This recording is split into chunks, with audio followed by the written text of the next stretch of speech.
So let's say you found the skeleton. How would you tell it's a dinosaur? You personally, how would you decide? Well, interesting question. I don't know. I'd have to do some research on it.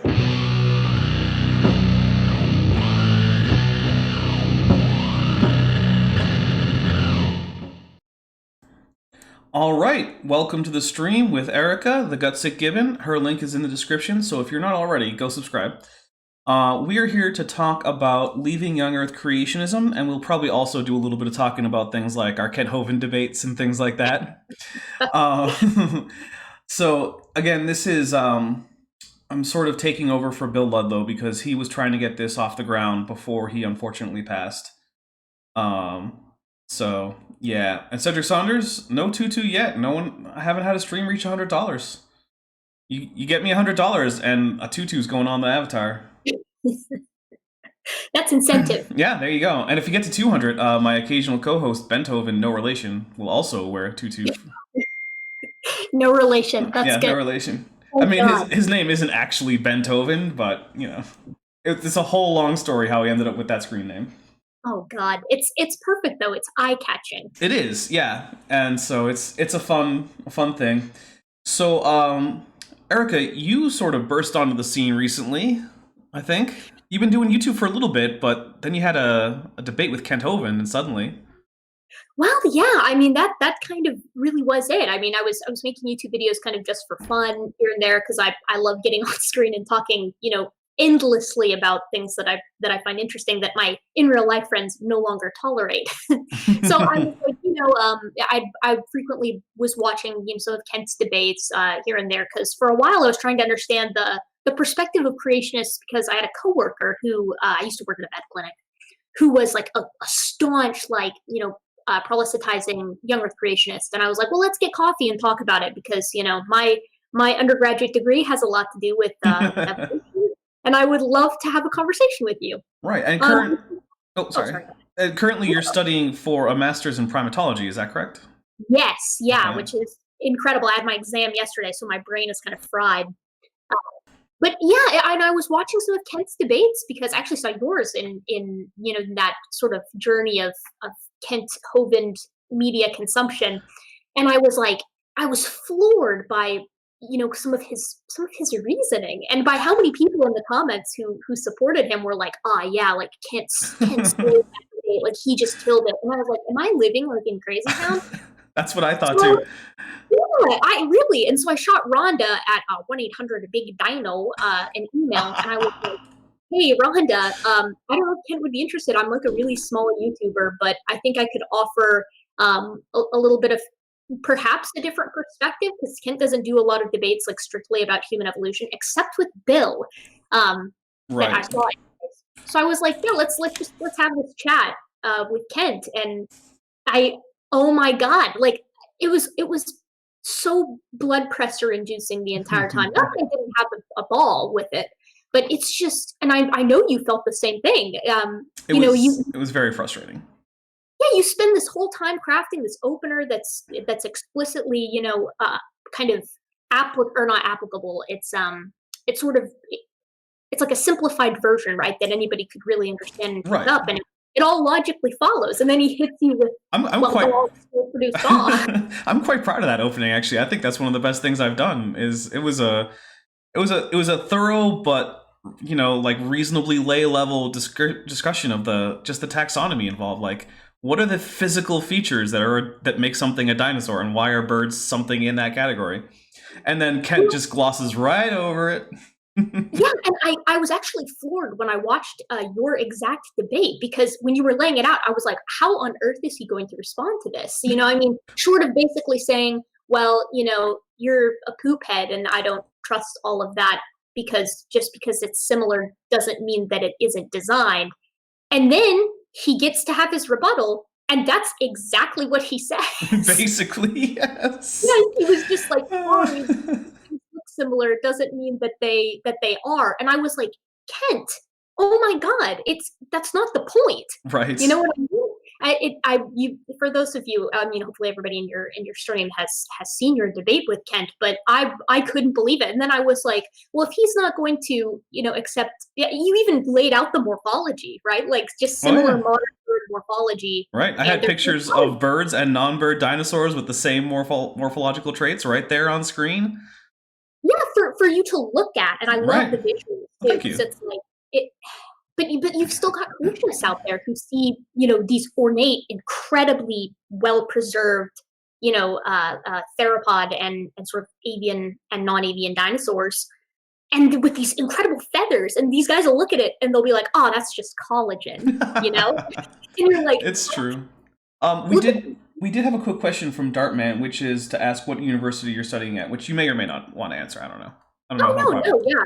I'm studying currently in the UK at the University of Roehampton. So they have a lot of it's kind of an odd university in that it's known for its primatology degrees and its dance degrees. Those are two very specific things. They are. They really are. It's when I was looking at it, I was kind of like, well, this is, kind of unique, I guess. It was this or Oxford Brookes. I was looking at the two of them. Okay. But this one had more of a focus on research than Oxford Brookes did. And I wanted to write a thesis and kind of get some research experience. And this program is excellent with regard to kind of setting you up. They have all these connections with IRL primatologists who are out doing their work. So fortunately, I leave in March to go to Malaysia to do my data collection for like 3 months. So I've got to make a backlog of videos. Yeah, that'll be cool though. Make sure you film some stuff there because I'm sure that there will be lots of good content. Well, there will be plenty of monkeys, that's for sure. There's really got an excess of them. Yeah, I haven't been to Malaysia, but I have been to Singapore and Thailand, and there are plenty of primates out there. The non-human kinds of primates. Yeah, the good kind. Right. Yeah, so this I'm studying pig-tailed macaques because I like macaques. They're smart and they're weird.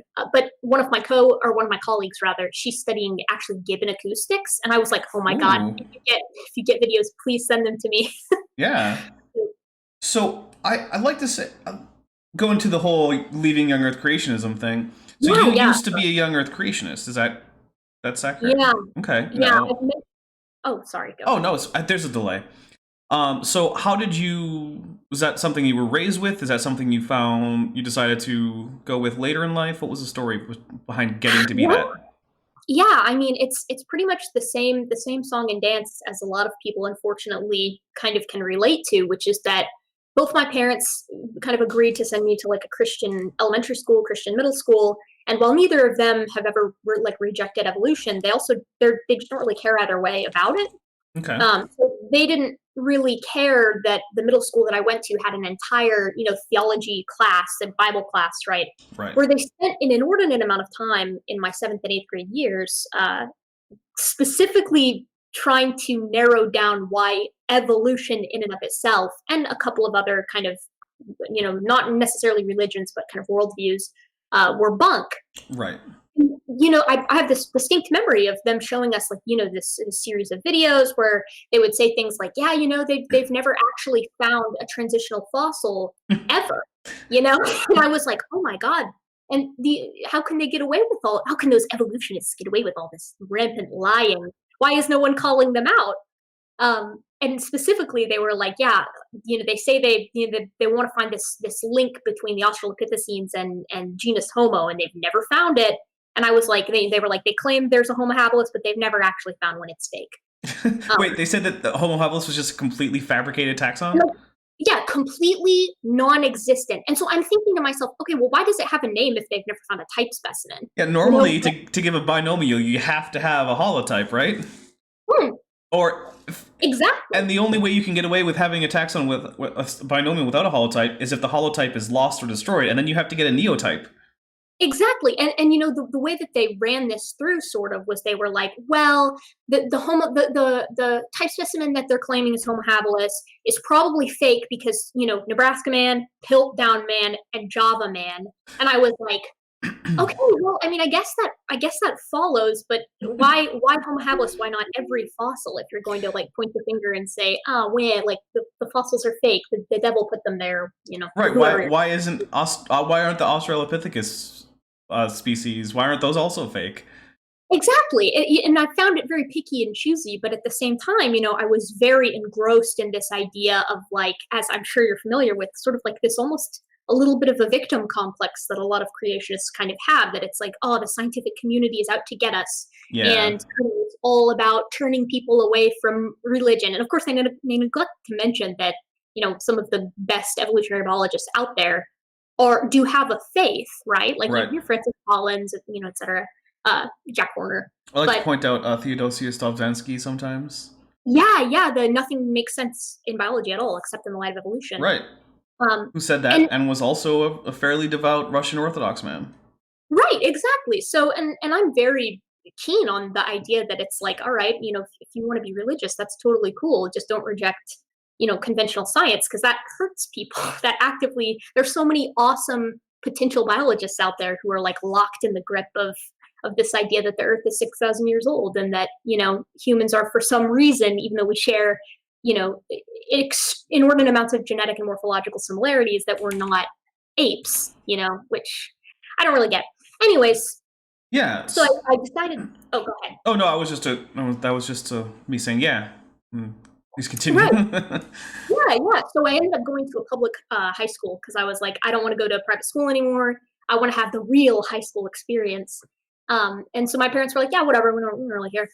So I ended up going to my sort of local high school, just a regular old public school.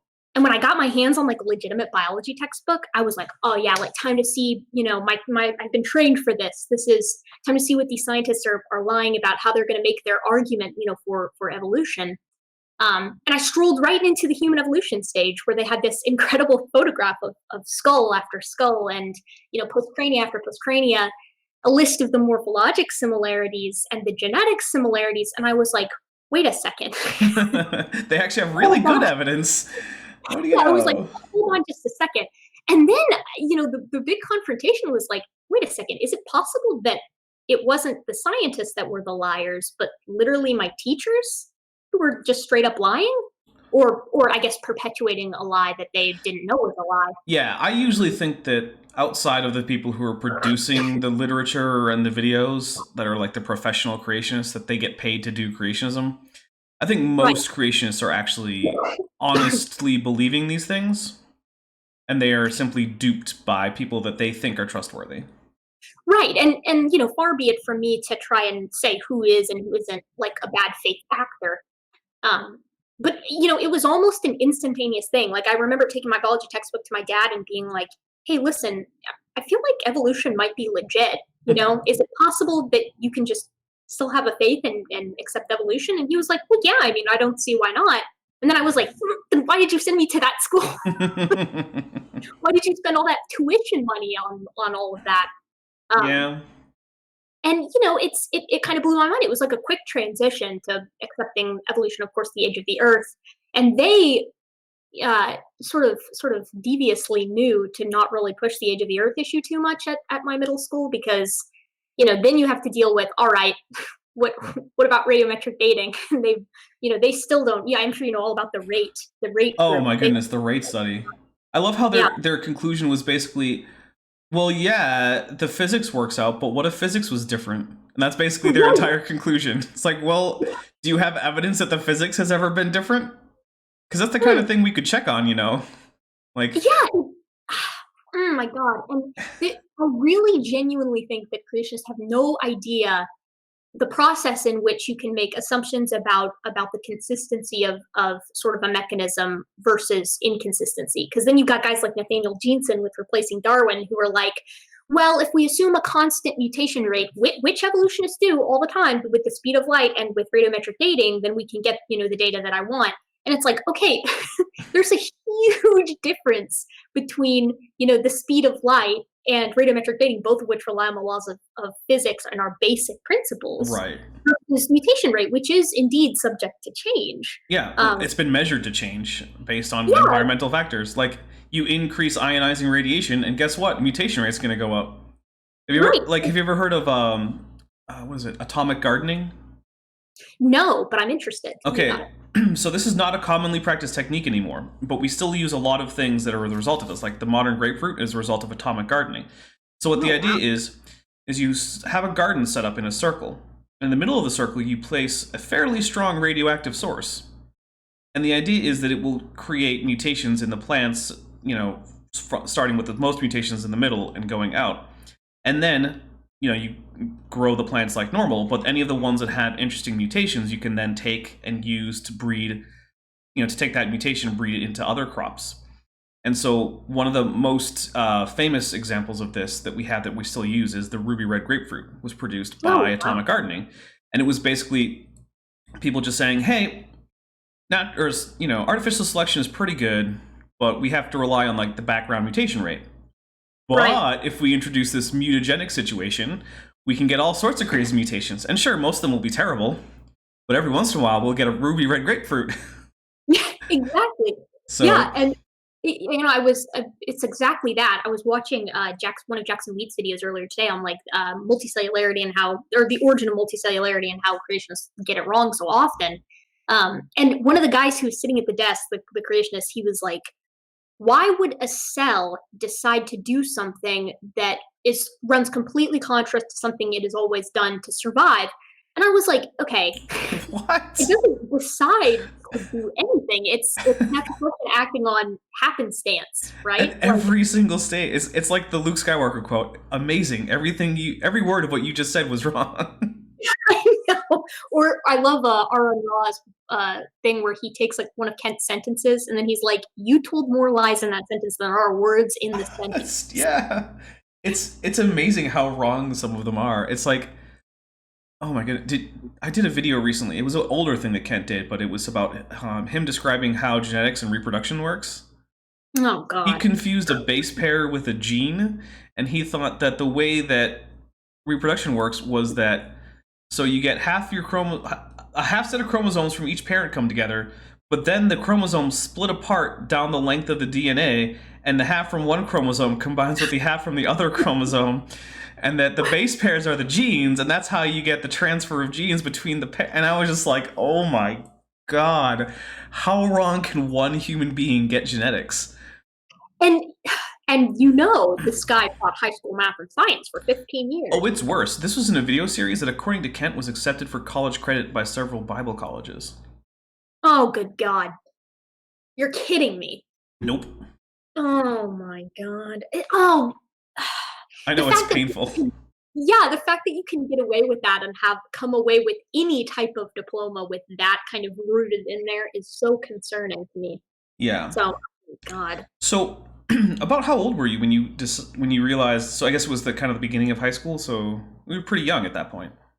Yeah, sure. I mean, I was decently young.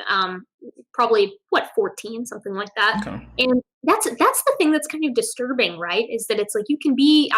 I'm very lucky in that I got kind of exposed to proper literature, kind of in form of a high school textbook. But before those ideas kind of concreted themselves.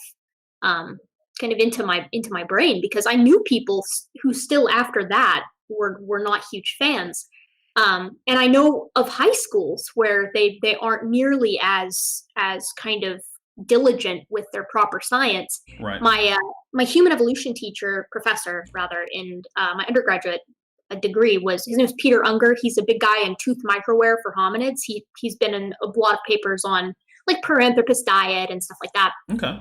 He was telling us this story about how at his daughter's high school, they were doing sort of a let your professional parent come in and speak to the class in the science, in like their science courses. And an astronomer had come in and spoke to the class about, here's how cool the planets are and how awesome the stars are, and it's incredible, and wow, the universe. And everyone loved it. But then when Dr. Unger was going to come in, his daughter was like, hey, come speak to the class because human evolution is awesome and everyone will probably be really interested in the fossil replicas and stuff you can bring in. But when he came in to speak, the school had a permission slip passed out. Oh, goodness. to like to the kids who were going to be in the class that says, hey, just so you know, we're having a human evolution guy come in. He's teaching this, this, and this. If you don't want your kid to be exposed to that, you can sign the permission slip and we'll let him leave. And I was like, you have got to be kidding me, right?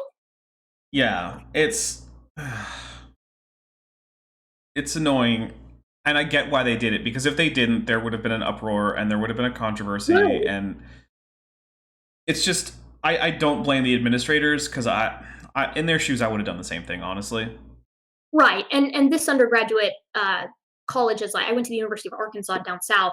And so, you've got like that Southern influence that's kind of seeping in, but it was a pretty liberal, pretty progressive part of the state. So it was still kind of surprising. And, he still came in and did his thing, and most of the students were there, but there were a couple that I guess whose parents or they themselves chose to opt out. Yeah. But it's so interesting to me that it's like so many evangelicals will get on board with, astronomy is really cool or geology is really awesome, but the second evolution comes into the picture, it's like this scary buzzword that no one wants there. Think of the children. Won't someone please?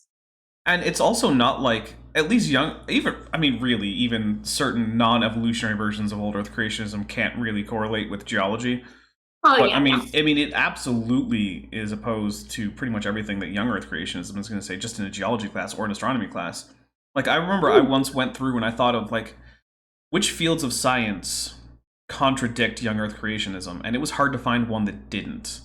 Right. Like all of the fields. Seriously, atomic theory. I mean, well, not atomic theory itself, but like particle physics. I mean, chemistry, pretty much all of biology, geology, even meteorology. Right. And it's just like, it just keeps on going. And I was like, and then people say, well, hey, how come sometimes you compare Young Earth creationists to flat earthers? I'm like, because just as many fields of science have to be wrong for the Earth to be flat or for the Earth to be 6,000 years old. Right, exactly. And the thing is, I'm sorry, continue. No, I mean, that was really just my point, was just like, there really isn't a big difference in terms of how badly wrong science has to be in order for either of these ideas to be true. Yeah, and the thing is too is that flat Earth is arguably, I'm sure you could argue it either way, but it is arguably a bit less harmful than Young Earth creationism is. This whole idea that I mean, if you're going to reject a globe Earth, I guess you're still, well, now that I think about it, you're pretty bad. In and of itself, I've heard of people who have had medical problems exacerbated by Young Earth creationism because they rejected the idea of things like needing updated vaccines and things like that. But then again, if you're a flat earther, you're probably enough of a conspiracy theorist that you're already not trusting the medical establishment anyway, and you're probably, relying on acupuncture and homeopathy to fix whatever it is that's wrong with you.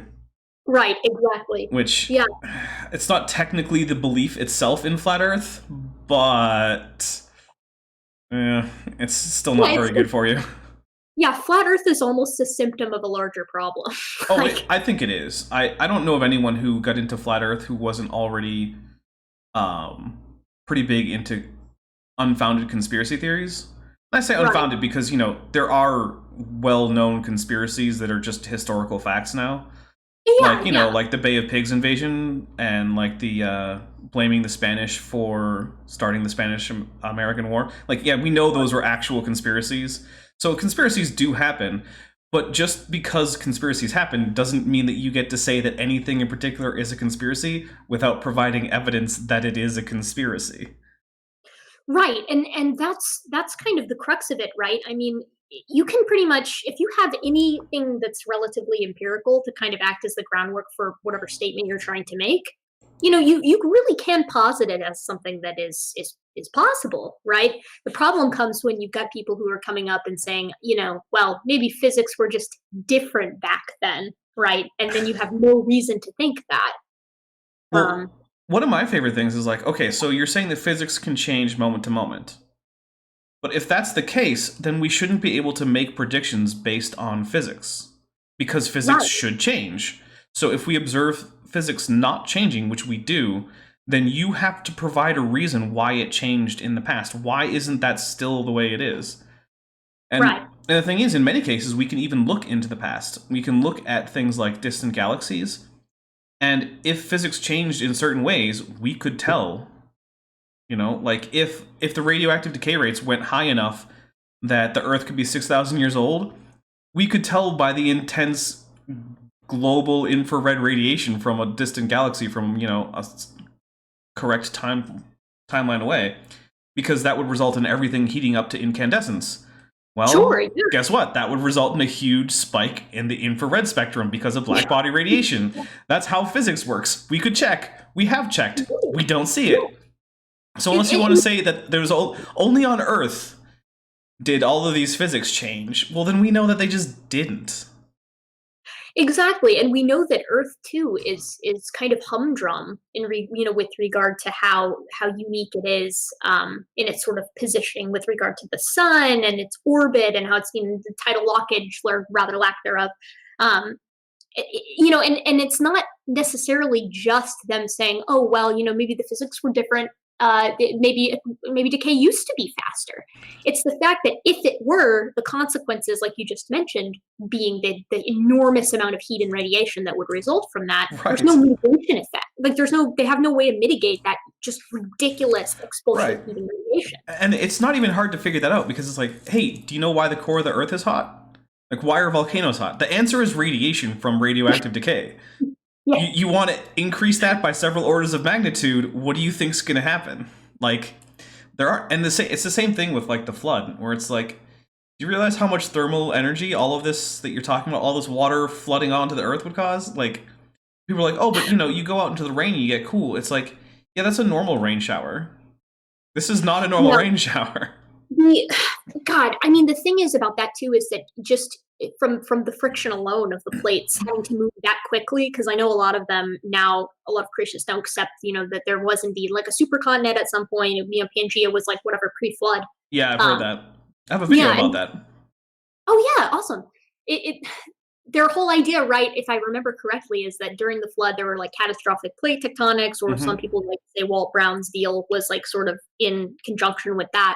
And that, like all the plates broke up, and like in a year span, they went from being like in a supercontinent the size of Pangea to being, the separate well-known continents that we have today. Right. Do you have any idea, the geothermal processes that would have to happen, like the rapid convection that would, almost throw the Earth off its axis? Well, that's one of the things. I went into the viscosity of the mantle, right? Like, because you can measure. That's a thing that's been measured. We have numbers associated with it.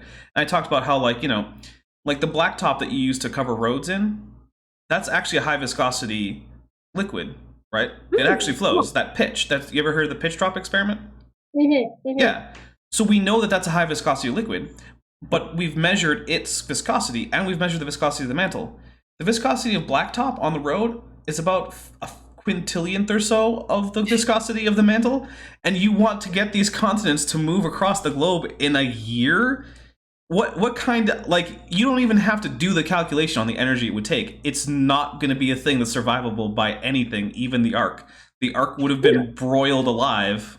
Like I think a couple of the numbers, like the low end is a complete boiling of the oceans, and then the high end of that energy released from cramming that multi-billion year process into literally 1 year is the vaporization of the seas, right?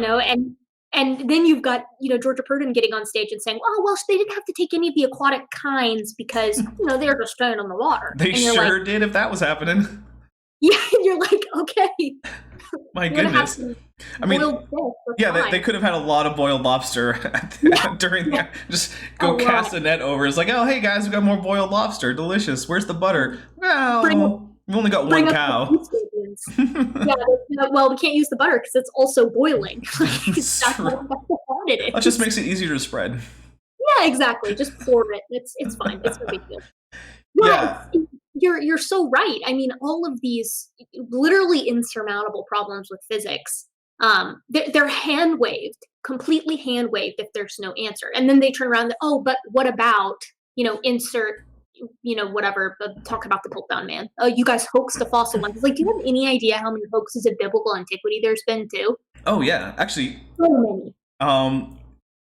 What was it? My last Kent with Bent. Yeah, I think it was that one. Kent Hovind went over two hoaxes. One was a hoax about, and he of course bought these hook, line, and sinker. One was these what was it? Lead artifacts found, I think in Texas, and they were made to look like Byzantine artifacts. Right. but they were like things like a lead sword. And it's like, you know, no one makes a sword out of lead, right? It's super heavy and super soft, and it's completely useless as a weapon. Like it's poisonous. It's ridiculoely heavy. It can't maintain an edge. It'll bend if you try to, like, completely worthless as a sword. And then another thing he did was the Los Lunas Decalogue tablets. You ever heard of those? Yes. So when I learned about that, I was sitting in a hotel room in Los Lunas, which was weird. I was in Los Lunas, New Mexico. Yeah, and then I heard about this. Someone, I was watching some video or something, and they were like, "Oh, and then, you know, in the history of hoaxed artifacts to confirm the Book of Mormon, which is the reason they were made." Right. There are these stones carved with a misspelled version of the Ten Commandments in a kind of sloppy, archaic Hebrew alphabet. And then I'm thinking to myself, wait a minute, that means these things were found like 10 miles off over in that way, and I could like point to it because they were found in the Los Lunas like trash dump, and I knew where that was. Because if you're in Los Lunas, you know where everything in Los Lunas is, because it is absolutely tiny.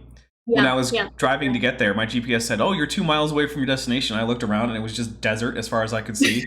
And I was like, well... You're like, am I getting drifted here? Right, like, am I going to die in the desert? Is that what's about to happen? Alexa, give me directions to the nearest police station. Right. Kent, of course, too, though, he's the same guy who buys like the Ica stones, hook, line, and sinker, too. And which were found by the 1,000, very coincidentally in the same location, and used like modern carving techniques, and depicts dinosaurs like we depicted them in like the 50s with the theropod with the dragging tail that's like standing upright. Mm-hmm. And so, also in an undisclosed location.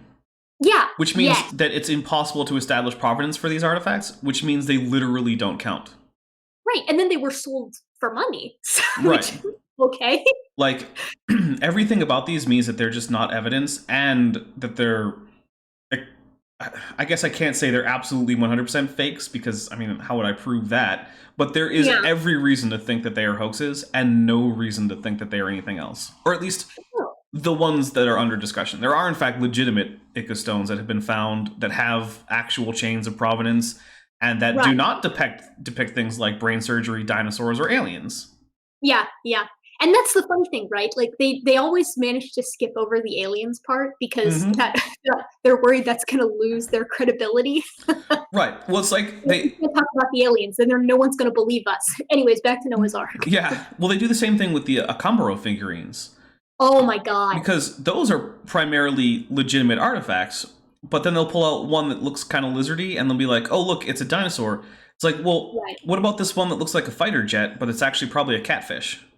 Right, exactly. Like, and that kills me, right? That where they take, insert, mythical creature that can maybe vaguely be considered like dinosaurian in nature, and they're like, it's a baryonyx, and you're like, no, you took that one step too far. You gonna turn and tell me that manticores were pre-flood too? Like. Well, one of my favorite ones is, I've seen both Kent and whoever produced the Dragons or Dinosaurs documentary that I've been going through. Oh my god, yeah. But it's like every time a different country has like a stamp or a coin with St. George on it, like, oh, see, look, there's another account of a dragon. It's like, no, that's the same one. And it's like, it's not even hard to figure out that it's St. George. He's in the stereotypical pose with his lance pointed at the dragon and his horse with like the one hoof up. And like, the only difference is sometimes it's like horizontally flipped. Like, that's it. That's the whole difference. And it's like, that's how you know it's St. George. And like, it's the same story. And plus, they can't even get right where St. George was from. They all say things like, oh, this is a Russian saint, or this is a saint from England, basically depending on where the coin is from. No. St. George lived and died in Egypt. Like, you can't even get right the country he lived in. Wait a second, Egypt, isn't that where the Babylonian dragon above the gate is? That looks nothing like any dinosaur. They're like, oh, look at it, it's a sauropod. It's got like leopard feet and stripes. Yeah, it's clearly like a leopard with a snake for a head. Exactly, yeah. The serpopods too. Those are like classic Egyptian mythology, and they're like, oh, look at it, it's a sauropod. And you're right, it's just got, it's leopard body, snake head, and then like a lion head on top of that. It's like with a mane. no dinosaur ever looked like that. I can guarantee you that. I can't say exactly what they did look like, but I can tell you they didn't look like that. Well, they're not mammals. Like, come on. They didn't have big fleshy lips and ears poking out and all these, claws with, paws with retractable claws and everything, and this like puffs of hair on the tail and like all these. Exactly. It's just like Ken speaks Byzantine too. Actually, I've already confirmed that Kent doesn't have any particular knowledge of Greek because he said things about Greek that even I can disprove because I know enough Greek to disprove Kent's ability to read the language. Which, I mean, it sounds impressive, like, oh, Dapper knows some Greek. Like, not really. It doesn't take a whole lot. This does not bode well for Kent. No, ironically, every time Kent has tried to use a text in a different language to prove a point, I've known enough of the language to check and show on screen why he's wrong. That's actually a sick skill, though. Then he turns around too, though, within that same breath where he's like, look at this other language that, maybe I'm trying to say proves my point. But then he turns around and he's like, the King James Version is the only way to read the biblical text. And if you refer to original Hebrew, then you're an idiot. Like, I think my favorite one was Kent was going on about how Grendel from Beowulf is probably a T-Rex because it's described as a dragon. And I'm like, okay, and he says, if you read it in the Old English, and then I paused the video. I'm like, hey, you know what? I have read Beowulf in the Old English. I aced my Old English class. Let's pull up the text. What if we did read it in the Old English and it critical eye? And so I just pulled it up on screen. Like, here's a section in Beowulf that describes Grendel. And what's the description he's given? Oh, he is a descendant of Cain from the Bible. And you know it's Cain from the Bible because it says Cain, the one who killed his brother Abel. Right there in the text in Old English. So he's not a dinosaur. He's clearly some kind of cursed human. Yes. Yeah, that whole thing too, they love to cart out the Nephilim whenever, you have like weird random stuff going on biblically, right? They're like, Genesis 6, it's the Nephilim, or maybe Neanderthals were the Nephilim, and they don't have an answer. They ask 5 creationists, get 5 different answers. Right. So I do actually have a question about the whole leaving creationism thing. Like, did you feel betrayed or surprised or what? Like, what was the emotional reaction to that? Well, yeah, I mean that's partially the whole reason why I'm like online doing this stuff is because I felt incredibly deceived, and I felt like it was such a poor tactic, I guess. Like if you're really that desperate to keep everybody involved in like your version of a faith, right? You resort to lying to kids, in hopes that they just never get curious enough to check it out for themselves. Which, spoiler alert, they often do.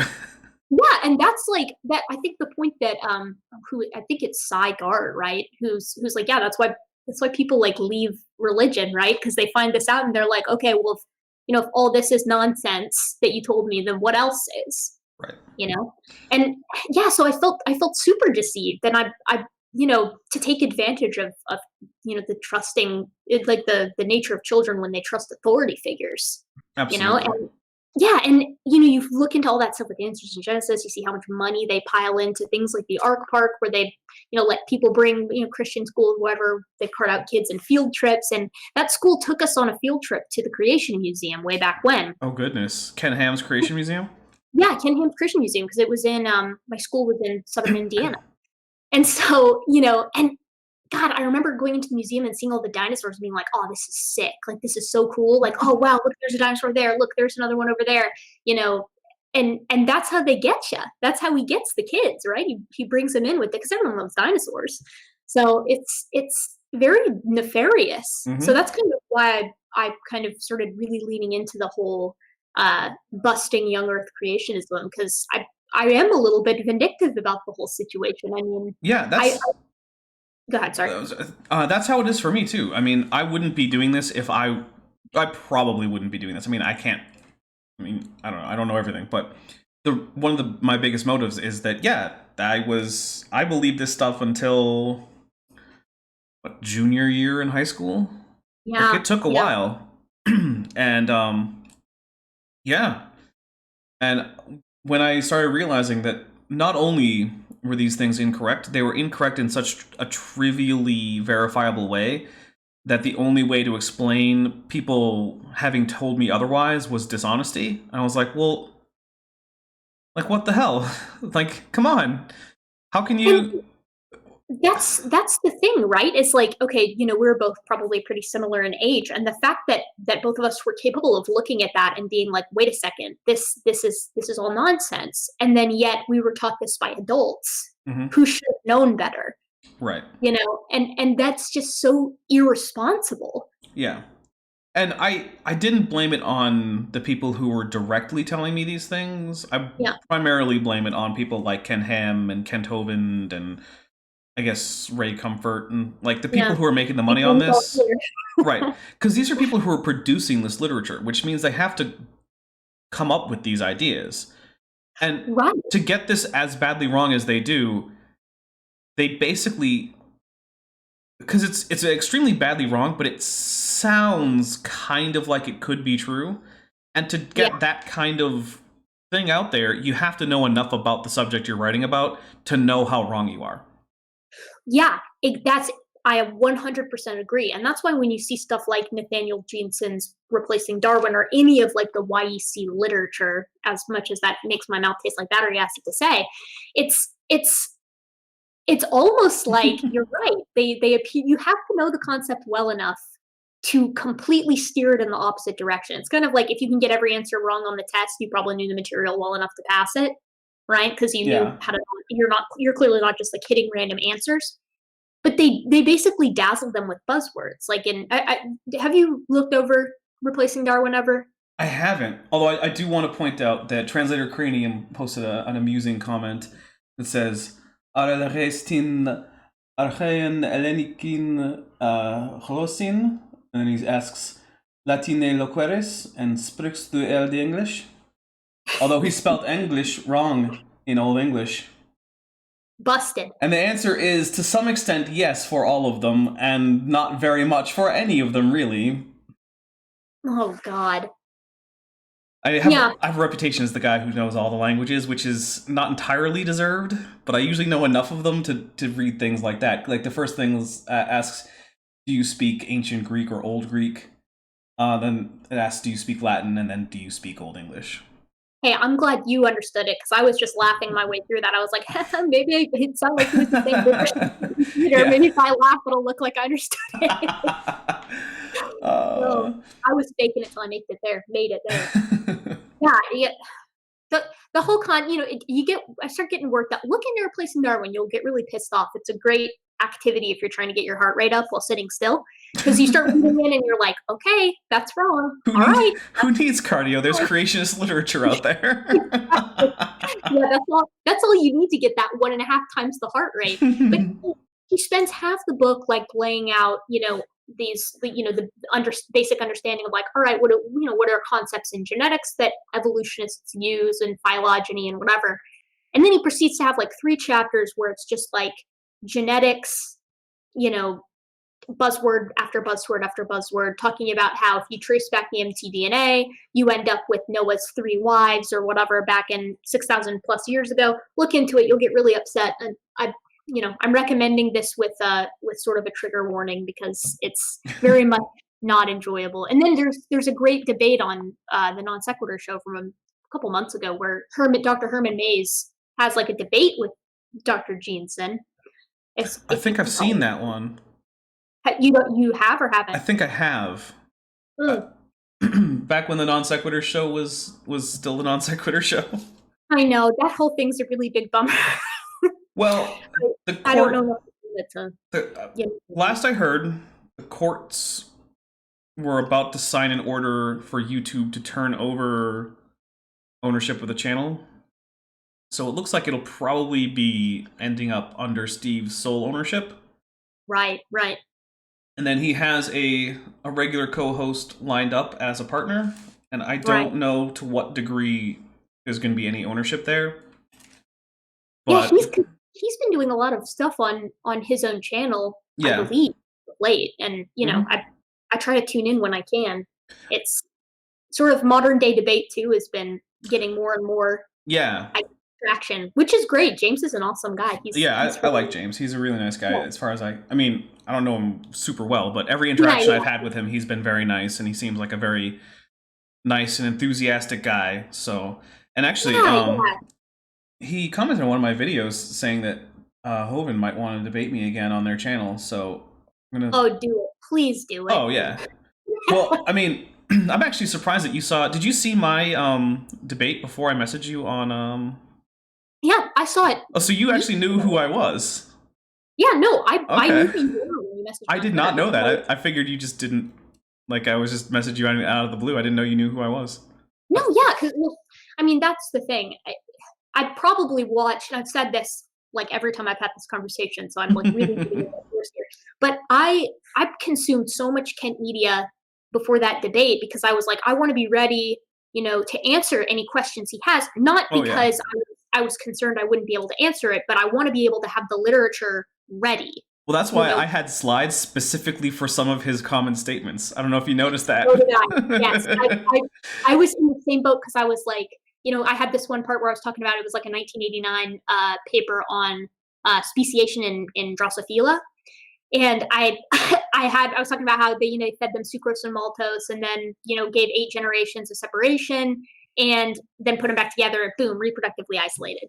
And I was reading about it, and then Ken starts talking, and I go, but wait, flip the slide.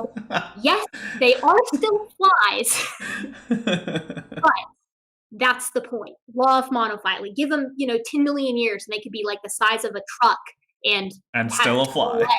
They're still flies. They're still they're still Diptera. Right. Yeah. So but I'm with you.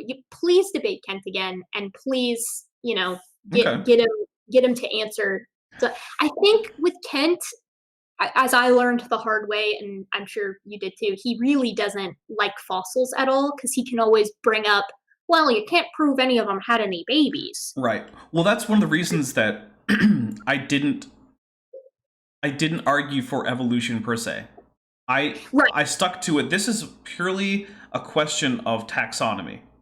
Right. Are birds dinosaurs? Right. Did birds evolve from dinosaurs is a separate question, because you got to remember that taxonomy was invented before anyone really accepted evolution. Taxonomy with Linnaeus was around when the popular idea was the fixity of the species, that no species could ever really change. And so that means that technically you can do taxonomy without having to worry about common ancestry or any of this stuff. And if you look at the taxonomic definition for dinosaur, like what are the things, the physical characteristics? Well, guess what? Birds have the physical characteristics that are required to be a dinosaur, all of them, every single one. And and this is the same thing with humans. Humans have all the physical characteristics to be great apes. Yes. Oh my God. Yeah, I tried to focus quite a bit on that in my conversation with Kent as well, because my whole point was, by every metric, no matter the metric you use, okay, and you can't create different ones for different species. If you're going to have a metric for defining living things, you can do it by genetics, you can do it by morphology, however you want to do it. Doesn't matter. Humans end up with the gray apes. Right. Now, in Carlos Linnaeus, that's why I always start off with that, is that you've got this creationist, the father of taxonomy. And even he couldn't put humans in any other category. Right. He did it. He agreed to separate them arbitrarily to not piss people off. Right. And he even said in his notes, I'm doing this arbitrarily to not piss people off. Exactly. Yeah. He was open about it. He was like, humans shouldn't be in a separate group from the other apes, but I'm doing it because no one will let me put them in the same group. Like, yeah, and people just, for some reason, can't stand the idea of being an ape and being related to, being, not only are we apes, we're monkeys, we're catarrhines, we're haplorhines, whatever, go back as far as you want. Because monophyly, you can't outgrow your ancestry. Right. People just don't want to be animals. Like, they don't like that idea of not being special, and they want to be apart from nature and not a part of it. And that's, I can't wrap my head around why you wouldn't want to be. Right. What would you rather be? Would you rather be a fungus? Exactly. Yeah. Well, yeah. And the thing is that it's like, I guess it's because they want to be, it kind of gives credence to this idea of like, well, we have dominion over the earth, so we can do whatever we want to it, and we don't have to face the consequences. because it's for us. It was given to us. Well, even if it is for you, you still have to face those consequences. It's like your car is yours. You can do whatever you want with it, but if you run it into the ground, you're going to have to face those consequences. So even if you go with the assumption that, like, oh, humans have a divine right to do whatever they want with the Earth, it's like, okay, well, that doesn't mean that everything you can do to the Earth is going to be a smart thing to do. You can do stupid stuff with your own things. Trust me. Trust me, I know. Yeah.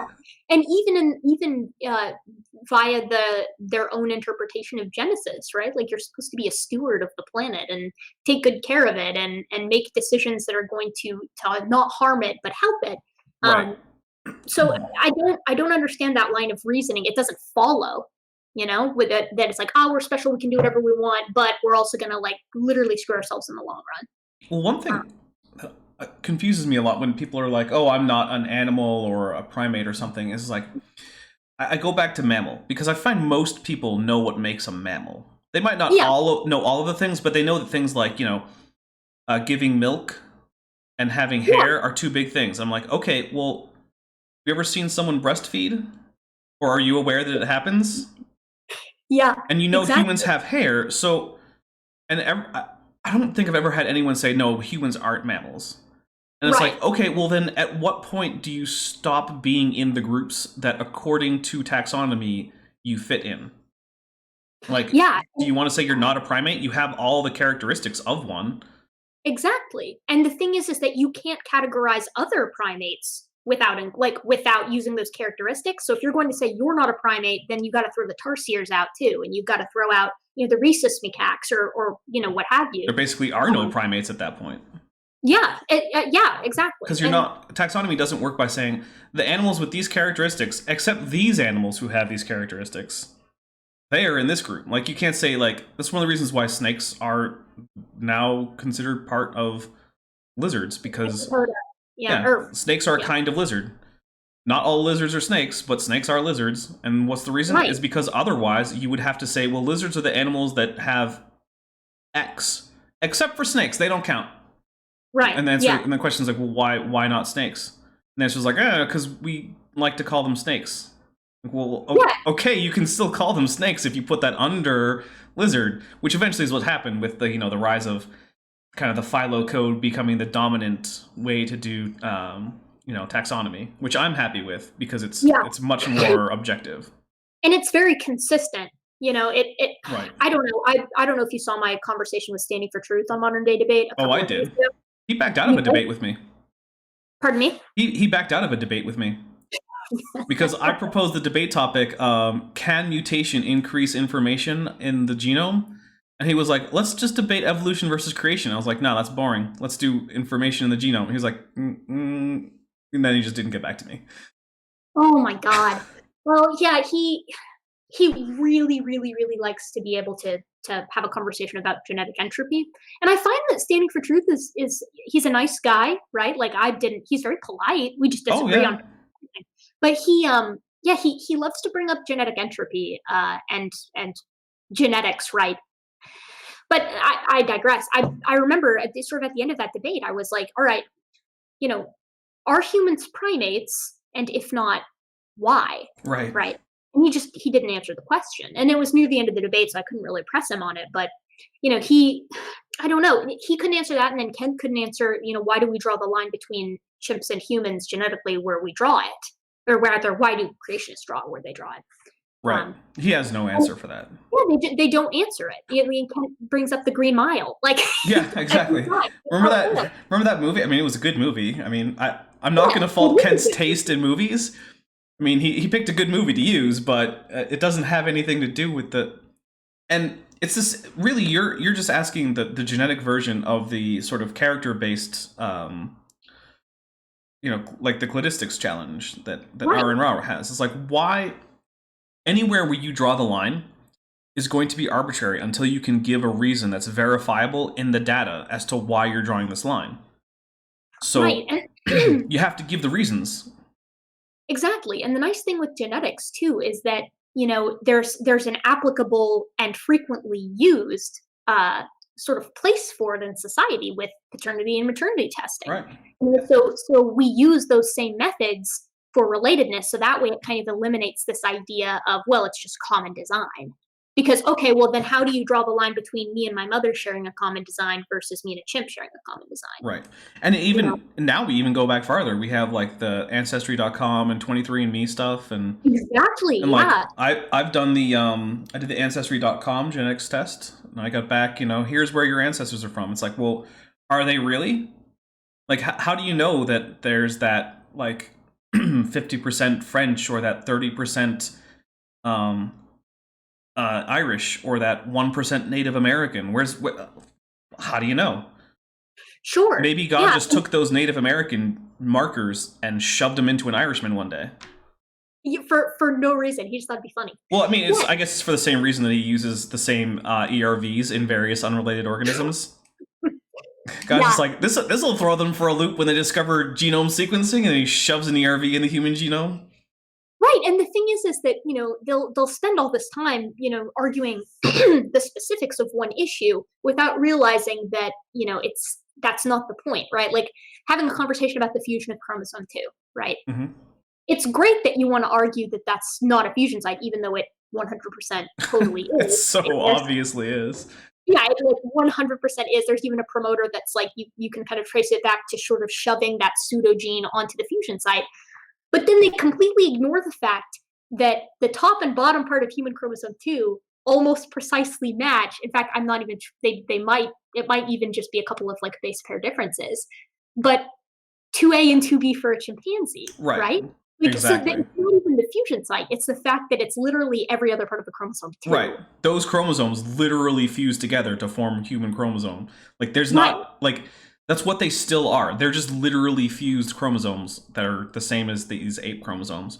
And one of the things that confuses me is a lot of time Kent will say or not just Kent, I mean creationist in general. He's just the one that I end up right. You guys know one another intimately. Right.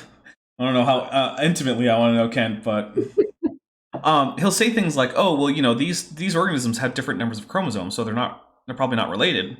Oh, God. But then he says that there's a horse kind, and all modern equids are the same kind, and so they have a single common ancestor that he says, probably got off the ark as a common equid. Well, modern equids don't all have the same chromosome number. That's the reason they produce sterile hybrids. So why is it okay for horses to have their chromosome number change through evolution, but it's not okay for apes to do the same thing? Yeah, exactly. And I mean, at the same time, when he doubts that, he'll say, "Oh, well, it's not the chromosome number; it's hybridizability, right? Like it's the ability to form fertile offspring because they produce after their kind." And it's like, okay, but you lump in orangutans and gorillas in the same kind, and they cannot produce offspring with one another, at least that we know of currently. They might be able to. You would probably be able to do that like artificially, but and I mean, one thing is, I'm not entirely sure that the genetic difference between, say, Equus caballus and any given zebra species is as significant as the genetic difference between humans and chimpanzees or bonobos. I'm not going to be the one to try to make the humanzee baby, but from a genetic standpoint, it's hard to say that it's not technically possible. Yeah, I looked into that at one point before the Kent debate, Kent discussion, I guess, because I was kind of prepared for that. You're actually dead on. I think I mentioned this in one of my discussions with either him or Standing, but the difference between humans and chimps is about the same as that between domestic horses and zebras. Right. Which can hybridize. So I very much doubt that it would be a fertile offspring, but probably the genetics currently points to, if you could, because I think the problem is like the zona pellucida, right? Like sort of that gate check where the sperm tries to get into the egg. Okay. And it's like, hey, you're not a human sperm, so you're not allowed in. But if you could artificially inseminate, I'm fairly certain that you could get something. Now, the ethics behind that should not be touched with a 30-foot pole. Yeah, let's not do that. Yeah, but it's interesting that there's no current reason to think that it would not result in a viable embryo. Not that I know of, and I did look into it. I mean, I'm fairly certain if we're going off of like the sort of Zonky, or not Zonky, Zorse, whatever data that we have, because the similarities and differences are along the same line, you'd probably get something very scary and very sterile out of it. Yeah. Well, it would probably be much smarter than a chimpanzee and much stronger than a human, which is not a great combination. Or it would just be as smart as a chimpanzee and as weak as a human, which would just be sad. I know. Yeah, that's so. And the thing is too is that based off of, so one thing that creationists tend to get wrong, as I'm sure you know, right, is this concept of like macroevolution, because they're like, well, did a dog wake up? Could a dog wake up and give birth to a non-dog? No, that would never happen. One, because you're never going to outgrow your ancestry, but two, usually there's not that immediate reproductive isolation, right? I mean, polyploidy in plants sometimes, but that's about it. Yeah, in the animal kingdom, typically there tends to be some like back breeding available. Mm-hmm. And I was looking into it the other day, kind of into like the hominids, and there's no reason to believe that like the Ardipiths would have been incapable of interbreeding with like where the chimpanzees were at that time. Whoever or whatever they were, it probably would have been something similar to Sahelanthropus, right? Right. But that backbreeding could have probably occurred for quite some time. There's no telling, considering how similar we are to chimpanzees, there's no telling how similar we would be to like Afarensis, right? It's kind of scary, actually. So that does remind me, do you know about the ancestry of human lice? Yes, with the gorillas and the chimps. Yes. Yeah, it's a little. So speaking of like some interbreeding going on in between current ape lines. So in case you don't know, humans have two species of lice that parasitize them. There's the human head louse, and there's the human pubic louse. Yep. Well, the human head louse is most closely related to the chimpanzee louse, which you would probably expect. The common ancestor of the human head louse and the chimpanzee louse probably infected our common ancestor. Right. Which makes sense. But tell us about the pubic louse. So the pubic louse's most common, or most closely related organism is the gorilla louse.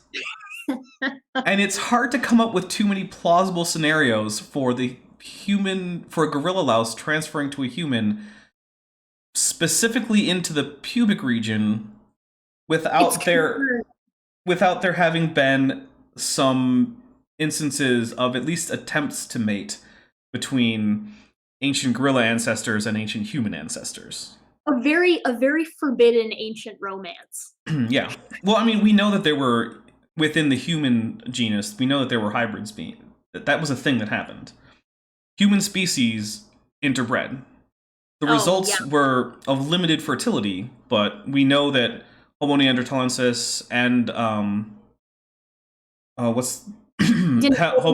denisova, is that it? Yeah. I think I don't know that it's gotten its binomial nomenclature yet. Oh, okay. Well, the Denisovans. Yeah. They both interbred with Homo sapiens, and they almost certainly interbred with each other because they were more closely related to each other than they were to Homo sapiens. Well, and we know sapiens interbred with Neanderthalensis and with Denisovans, which is kind of cool because we have some Denisovan teeth, right? And there's sort of like this, how when you look at a shovel, there tends to be like that little kind of out dipping at where the stick, the handle of the shovel goes into the metal portion. Southeast Asian people still have that little divot, at least some populations do. And Denisovans has that, right? So nice. It's an interesting little deal, morphological holdover. Actually, a friend of mine has a Neanderthal genetic variant that makes him less likely than average to be allergic to chocolate. And I was like, well, that sounds good. That sounds like a nice variant to have. Way to go, Neanderthals. When I was taking human evolution, my boyfriend's brother came into town and we were having this conversation. He was like, yeah, I've got like this weird sort of kind of like bump on the back of my head. And I was like, oh, like did you like crack it up against something? And he was like, no, it's always been there. So I was like, okay, let me feel the back of your head. So I walk up and I was like looking at the back of his head and I was like, oh my God, dude, you have an occipital bun back here, which is like unique. Nice. Like, it's very small, but I'm fairly certain that that's what this is. And a couple of months later, their father did 23andMe and he got like 5% back of Neanderthal DNA. And I was like, yeah, okay, that makes a lot of sense. Which, by the way, is about the most that you ever get, is about 5. That's pretty high. It's pretty large percent. And you got to think about that. What that means is that if you trace your ancestry back far enough, about 20% of your ancestors Not 20%. Yeah. Well, sorry, 1/20th of your ancestors is what I meant. A 20th of them would be Neanderthals at some point. Yeah, Like, it's not small. That's a significant, and that's just assuming that the percentages work out evenly. They're not going to actually do that, but at a first approximation, that's basically what that means: is that 1 in 20 or so of your ancestors at a certain stage were probably Neanderthals. That's significant. Yeah. That's a big portion. It is, and they're all pretty athletic, and I'm like, yeah, that's because you guys used to have to use hand weapons to take down like Right. rhinos and stuff. Well, and speaking of things like not quite reproductively isolated but still limited interfertility, one of the things I found interesting is that there's no evidence of Neanderthals ever passing on a Y chromosome into any Homo sapiens population. And one of the reasons for that might be that only female generation 1 hybrids might have been fertile. And there's no evidence of any Homo sapiens genetics ever going into Neanderthals, which means they might have only been fertile with Homo sapiens.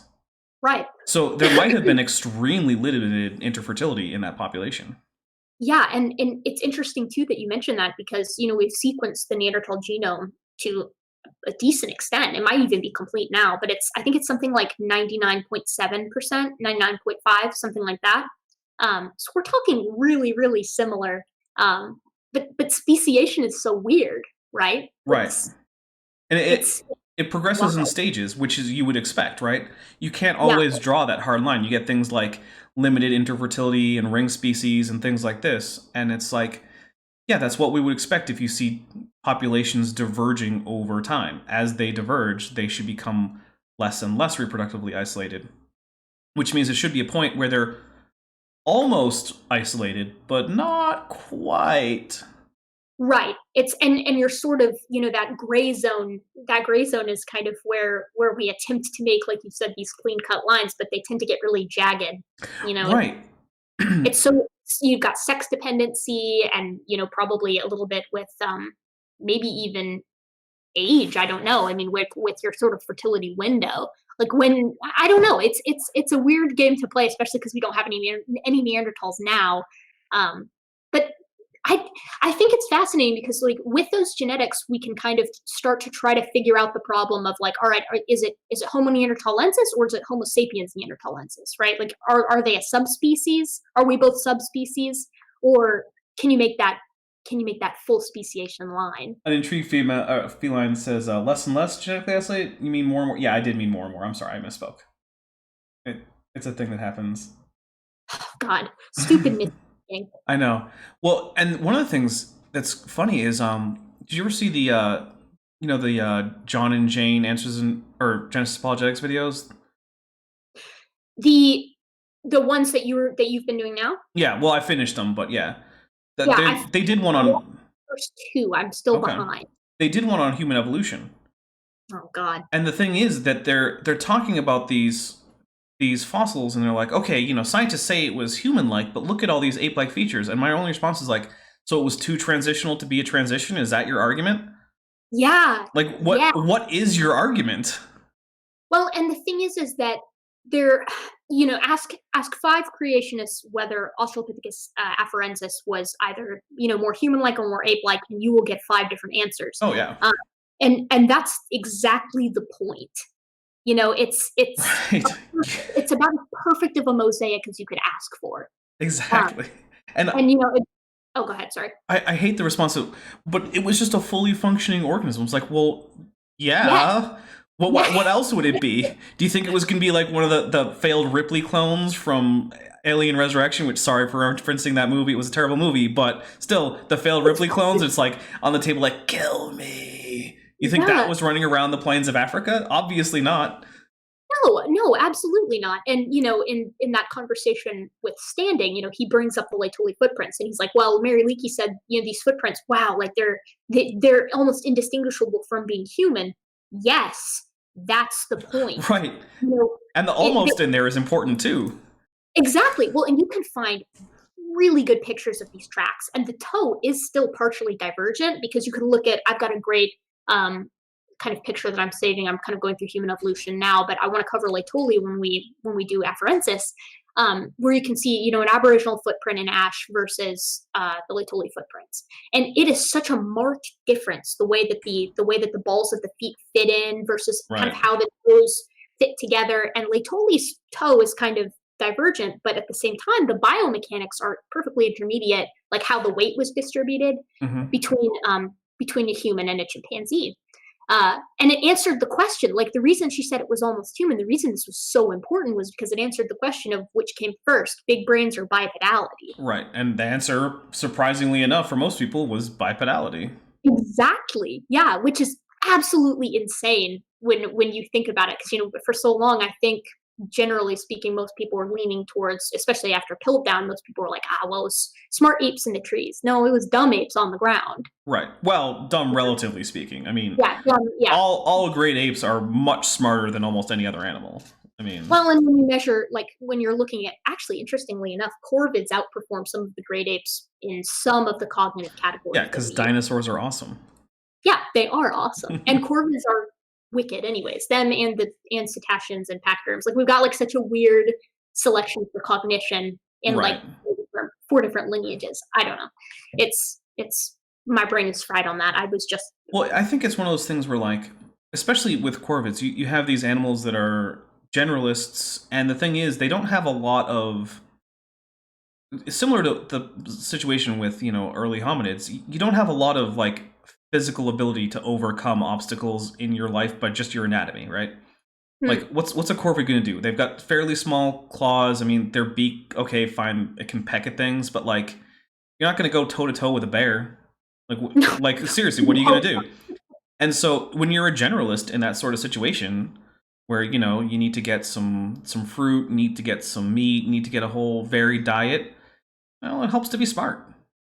It does. And, with cetaceans too, there was this interesting study done a couple years ago where pregnant female bottlenose dolphins, they do what's called sponging. So it's very difficult for them to kind of forage for sea urchins typically when they're pregnant. And so what they do is they get a sponge and they kind of poke their nose through the sponge until it's kind of protecting their snout, and then they pluck sea urchins using the sponge. Interesting. And get rid of the spine so that they can forage. And then the cool thing is they teach that exclusive when they calve. They teach it to their daughters, but not their sons, because they can recognize their daughters will be pregnant one day and need that skill. Yeah. Whereas their sons don't need it. But with the whole cognition thing, right? This whole idea of a theory of mind, like, can you kind of put yourself in another's shoes? There was an experiment done a while back that tried to model corvids, right, in like an AI to see, all right, like, is this just a really advanced response stimulus or not? Right. And the results were really inconclusive because they were like, well, some of the behaviors seem like it's response stimulus, but some of them don't. And the ones that were response stimulus, you could also apply to other apes and to humans. Right. So it's like, what's going on here? Is this whole idea of consciousness and cognition just this really, really advanced response stimulus? Well, I think some of the most interesting stories around corvids are things like corvids being able to understand exchange in an interspecies situation. Yeah. There have been stories about corvids realizing not only that they can pay people for food, but that things that seem like higher value payments are likely to result in higher value food. Right. And that, like, okay, so you've basically set up a market economy with birds. Okay, sure. I mean, that's fine. And there was one story where there was this girl it was a little girl who had been accepting like shiny baubles and things for, putting out like bird seed and whatnot. Right. And then one day, I think it was a raven or something, brought her like a 20-pound note. And so she went out and used it to buy like a nice cake or something and put that out for them. So then the bird started bringing her more banknotes. And she was like, I think I just started a raven mafia. Yeah.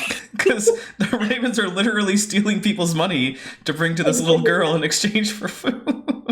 Yeah. And, it's in their best interest, right? Like right now, all of the animals that can sort of thrive in human presence, and get kind of this reciprocal altruism going on, are high cognition animals, right? I mean, you've got some that are just kind of like more pest-like. You got like opossums and ants and stuff.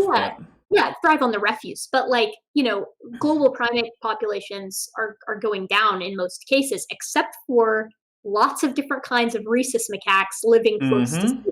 Oh, I've seen they some of know them. how to- yeah, they know how to do it, right? They know Yeah. how to interact with humans. They take their stuff and then they give them back for treats. Yeah. It's really interesting. Oh yeah. And the thing is, to some extent, humans can work around that kind of thing. You know, if you know, like, okay, the monkeys are here and this is what they're going to do, and I can, you know, have this almost interaction that's at least analogous to the kind of interactions you have with other humans, you can Yeah. negotiate around that.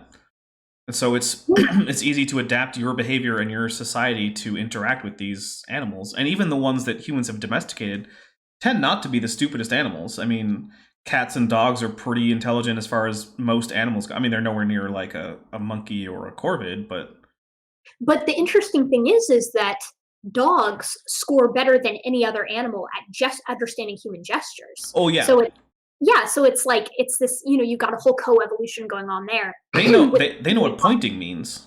Chimpanzees Yeah. can't figure out pointing.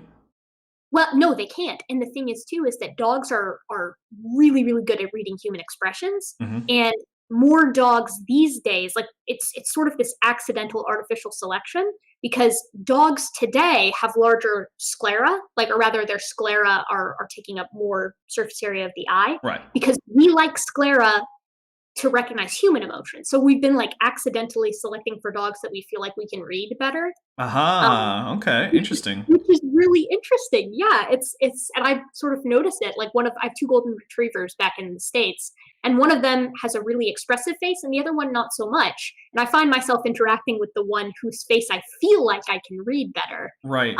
And we sort of anthropomorphize our emotions on them, of course, too, where I'm like, oh, she's smiling. It's like, no, she's just dancing. I mean, But- yeah. Although I do think there's some good evidence that humans are reasonably good at reading dog faces too, for similar reasons. Because it's Right. especially when humans and dogs were relying on each other for increased survival chances. Being able to tell if your dog was in distress by something you couldn't detect. That's a good skill to have, because Right. your dog may well be detecting a threat that you can't detect yet. And if you notice that your dog is scared about something in the distance, well, maybe it's time to get ready for some approaching threat. Like, Sure. your dog probably knows that there's a lion on the way before you do. You would, as if you are ancient Homo sapiens, you're hoping that they're able to tell that first. But it's interesting that you bring up facial expression and like humans reading, like interspecies reading of facial expressions, because humans are remarkably similar. Like one of the first, they did sort of this experiment on rhesus macaque, or maybe it was pigtailed macaques. A species of macaque, probably rhesus, because it's always rhesus, and how they read one another's facial expressions versus how they read human facial expressions. And sort of the one expression that was almost unilaterally sort of gotten by both species within the other is like the raising of the eyebrows, which is like interesting because dogs do that too. Right. And that's sort of the the universal language for or like, oh, hello, because the Right. first thing you do when you see someone new is or someone It indicates heightened interest in something. right. Like you see someone and you can't even stop yourself. You're like, oh, hey, Right. eyebrows shoot up. So it's interesting. I don't know that seems to be like, probably that was a universal common ancestor thing with us and monkeys, but it's probably somewhat recent with canids. Probably. I don't know if things like I don't wolves or either. foxes do that. Yeah, I'm not sure. It'd be interesting to look at. Maybe I would imagine that they probably do, but that it's been selected for to a more extreme degree. Yeah, like it's exaggerated in dogs. Lately. Yeah, Okay. I would bet. I would put money on that. Small amount, though. That reminds me. You know what's fun is finding out if a creationist thinks that a hyena is in the dog kind. I love that. Or amphicyonids. Oh like the yeah. dog. Well, Like- the problem there is that they don't always know what that is. But Yeah. it's even harder to tell. Is this a bear or a dog? Well, it's. Yeah. I don't know if you saw the video that I did with two of my buddies on one of Georgia Purdum's videos, but she shows. I did. That was great, by the way. Oh, it was really fun. You should come on sometime. We'll all watch a video and Absolutely. and rip it to shreds. But when she's showing all of the dog kinds, right, and she shows a bush dog, which is also known as a bear dog and looks exactly like an amphicyonid, and she's like, oh, we'll call it a bush dog. No one will know the difference. It's totally fine. Yeah, it's it's frustrating because, and one of the things I pointed out to as a creationist, I think his name was Cody. I don't think I have a last name for him. Anyway, I moderated a debate that he had with Eric Viertaler, who's actually going to be on doing something similar this weekend. We're doing a Leaving Young Earth Creationism with him. Wow. And so I moderated the debate, but then the next day we had an after show, and my moderator gloves came off because I don't care. I'm not. This isn't a formal debate where I'm the moderator. Sure. And so, you know, he starts going on about how there are these clear kinds. And so I'm asking him things like, okay, well, like, are horses genetically, are they descended from a common ancestor with, say, rhinoceroses? No. I was like, okay, and why is that? He's like, well, they're very different. I'm like, okay, but they're only different now. If you go back into the fossil record, you'll find forms that the only way to tell if it's a horse or a rhinoceros is by very subtle differences in tooth shapes, because rhinoceri had slightly better adapted to browsing, and horses had slightly better adapted to grazing. Mm-hmm. And it was a very subtle difference, and you couldn't tell in anything from the post-cranium, and even the cranium itself were basically identical. So why doesn't that mean that they're related? We have forms that you couldn't tell the difference if this is a horse or a rhino by just looking at it. And the same thing is true for dogs and bears, and it just keeps on going. Like, why do you draw these lines? Well, I mean, it's interesting that you mentioned that, because my buddy Colton, who was on that video, has been to I haven't been to the Ark Encounter. I refuse to spend money on it. But I think it's good that some people do, because we need to know what's going on behind those doors. He mentioned that there was that they had Pachycetus as one of their sort of stuffed animals that was present on the Ark as like the Pachycetus. Oh yeah. But they also had what is it? What's one of our earlier horse ancestors? Is it Eohippus? I mean, that's one of them. Like Eohippus, Pliohippus. Let's just pretend it's Eohippus. Yeah. But they also have Eohippus on there, right? So it's sort of like this very, very blatant statement that transitional forms are simply their own kind, right? Because then you've got Christians like Todd Wood who are like, well, yeah, Pachycetus probably is the ancestor of all the cetaceans. And he's sort of like to the point now where he's basically like, yeah, evolution looks to be the case, but it's just not. Don't listen to those guys. It's just not the case. I'm right because I'm right. Well, and the interest in Genesis is like, we've got Pachycetus, but also there are whales in the sea. Pachycetus is its own thing. It's not related to whale. Don't worry about the involucrum. Just don't look at it. Yeah.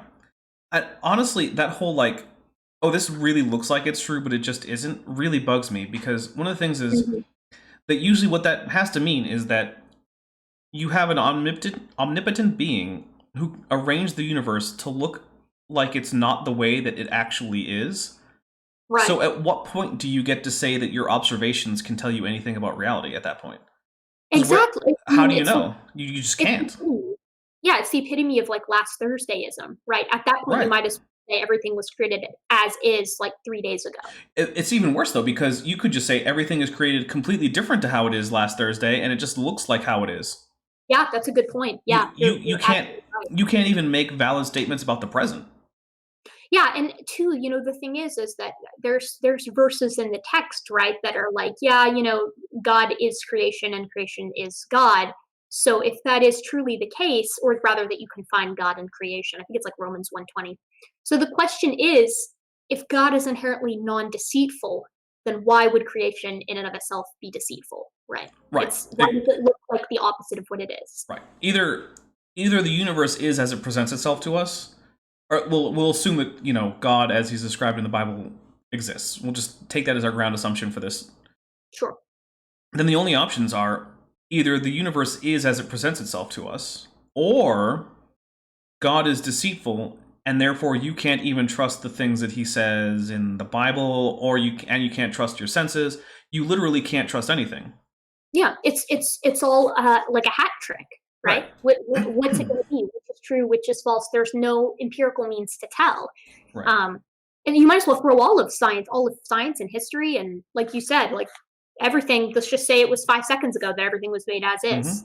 And the thing is, you can say, well, I'm just going to trust the Bible. It's like, well, your interpretation of the Bible makes God an explicitly dishonest character, so there's no good reason to trust that either.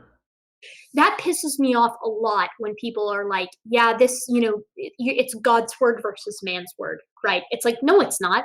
Most Christians disagree with you. Right. It's your interpretation, your fringe interpretation, Right. versus conventional science, Right. not man's word. And that's the thing, right? like, science is man's word in the sense that humans are the ones who are writing up the papers. But Right. what they're essentially doing is just describing how nature has operated in observed instances. Yeah, science is the process of documenting reality Right. and how it happens. Like, it's not like we're imposing an interpretation right. on it. Like, no one made up chromosome 2 fusion just because it sounded fun. It was a description of the reality that exists in genome or in chromosomes. Right. And the thing is that people too, they often say, oh, it's whatever. I'm sure you've heard like, oh, it's evolutionary storytelling. Like this is all just you're imposing your interpretation on the fossils. And it's like, to a degree, when we're trying to figure out maybe what an organism looked like, perhaps there is a portion of interpretation. But oh, believe me, there is. In fossil reconstruction, oh yeah.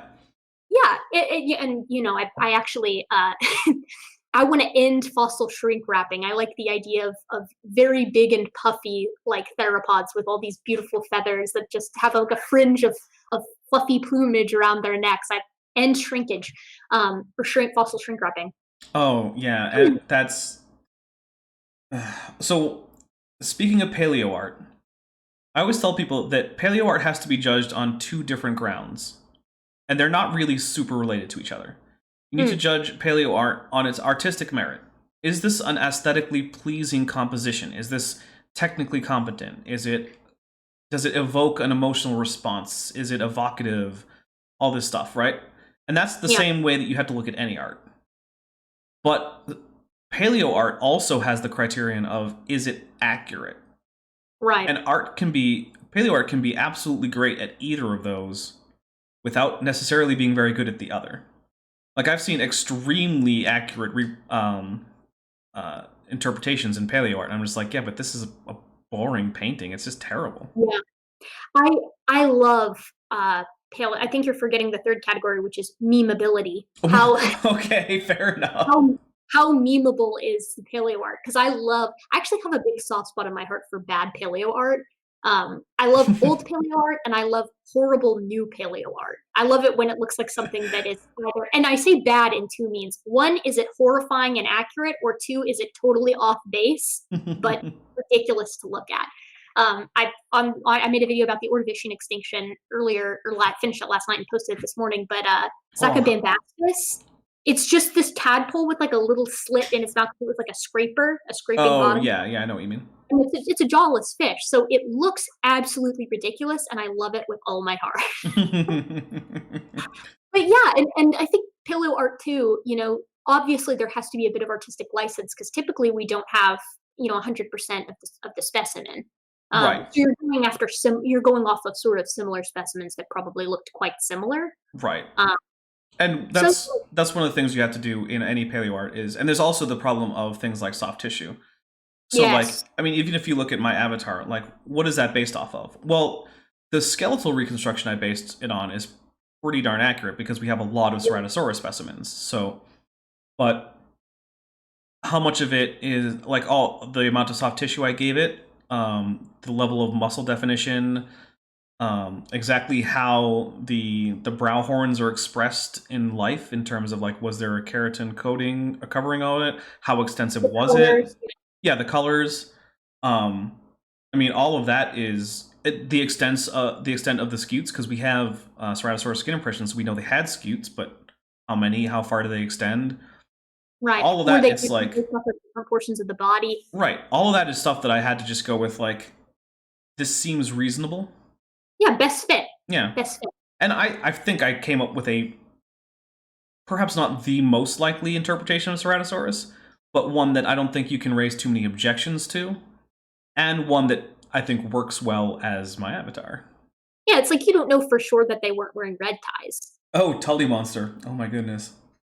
You don't know for sure. That has overturned all of paleontology. Creationists were right.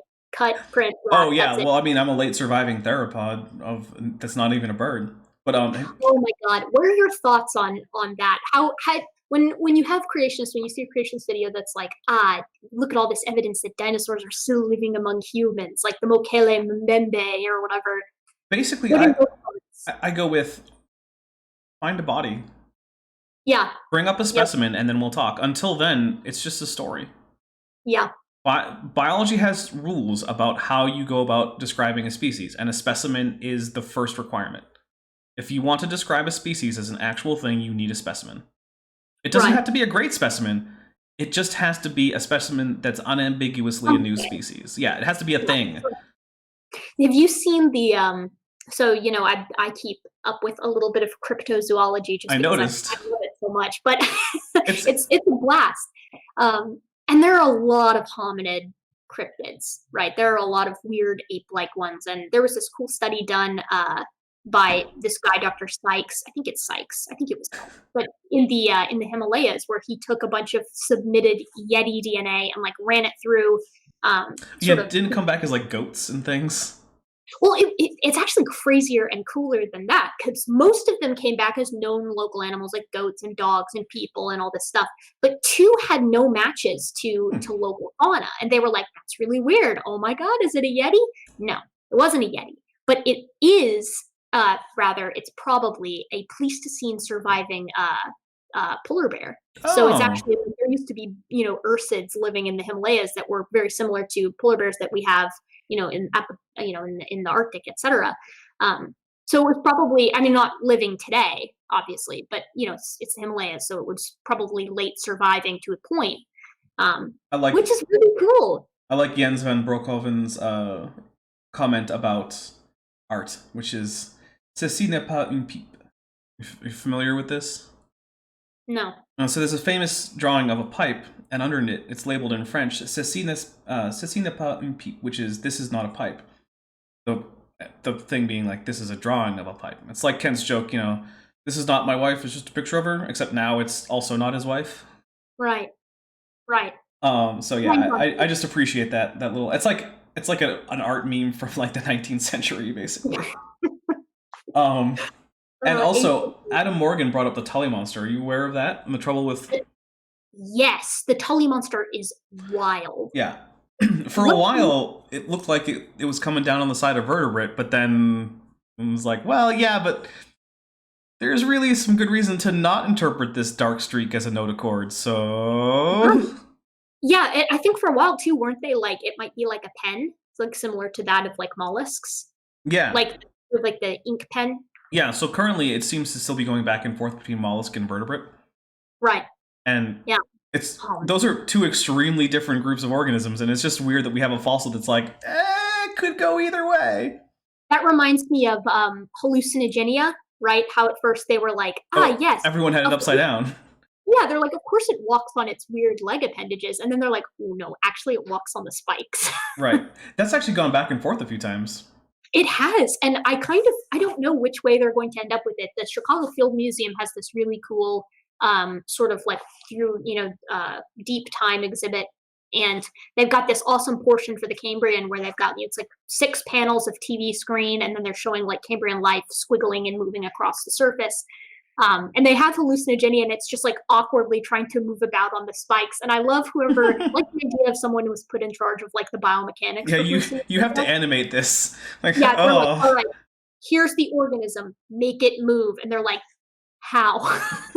So my personal tendency is to say that I think hallucinogenia probably walked on the pseudopods. And my reasoning for this is that I think that there is some good reason to put hallucinogenia in Panarthropoda closer to onychophorans than to anything else currently surviving. Right. So, and velvet worms walk on their pseudopods, so... They do, and plus it would be useful for foraging on the Cambrian seafloor, right? I mean, because whichever end is the mouth, it needs to be close to the seafloor. Because that's another thing. We also don't know which end is anterior and which end is posterior. Yeah, exactly. And the thing is that you're right. If you got it up on the spikes, right? For lack of better, I don't know what their technical terminology is. Spike seems fine to me. Yeah, if you've got it walking on the spikes, right? and its pseudopods are on the back, then you're almost hoping that it can grab things out of the water, and it seems like it's not that type of predator. Right. And also, what are the pseudopods doing? Yeah, are they just I mean, I don't think there's anything to suggest that it's like filter feeding using them. So I guess you could go with gas exchange. Like maybe Yeah, they maybe. supported gills, maybe? But it's such a small creature that I would think that diffusion through the skin would probably take care of most of its gas exchange needs. It didn't have a shell that would stop it. Well, and a lot of the other like panarthropodans and like the lobopods from that stage, I think currently they're talking gas exchange through like almost spherical type Well, formations. that could be. Although a lot of early arthropods had their limbs split into two sections, and one section was actually a dedicated gill, and the other section was used for walking or food manipulation. What, like an So external book lung kind of? kind of, yeah. In fact, actually, if you look at modern decapods, their abdominal sections actually retain limbs, but they only retain the gill section of the limb. And so that's where the primary surface for gas exchange is on most decapods, is in the abdomen.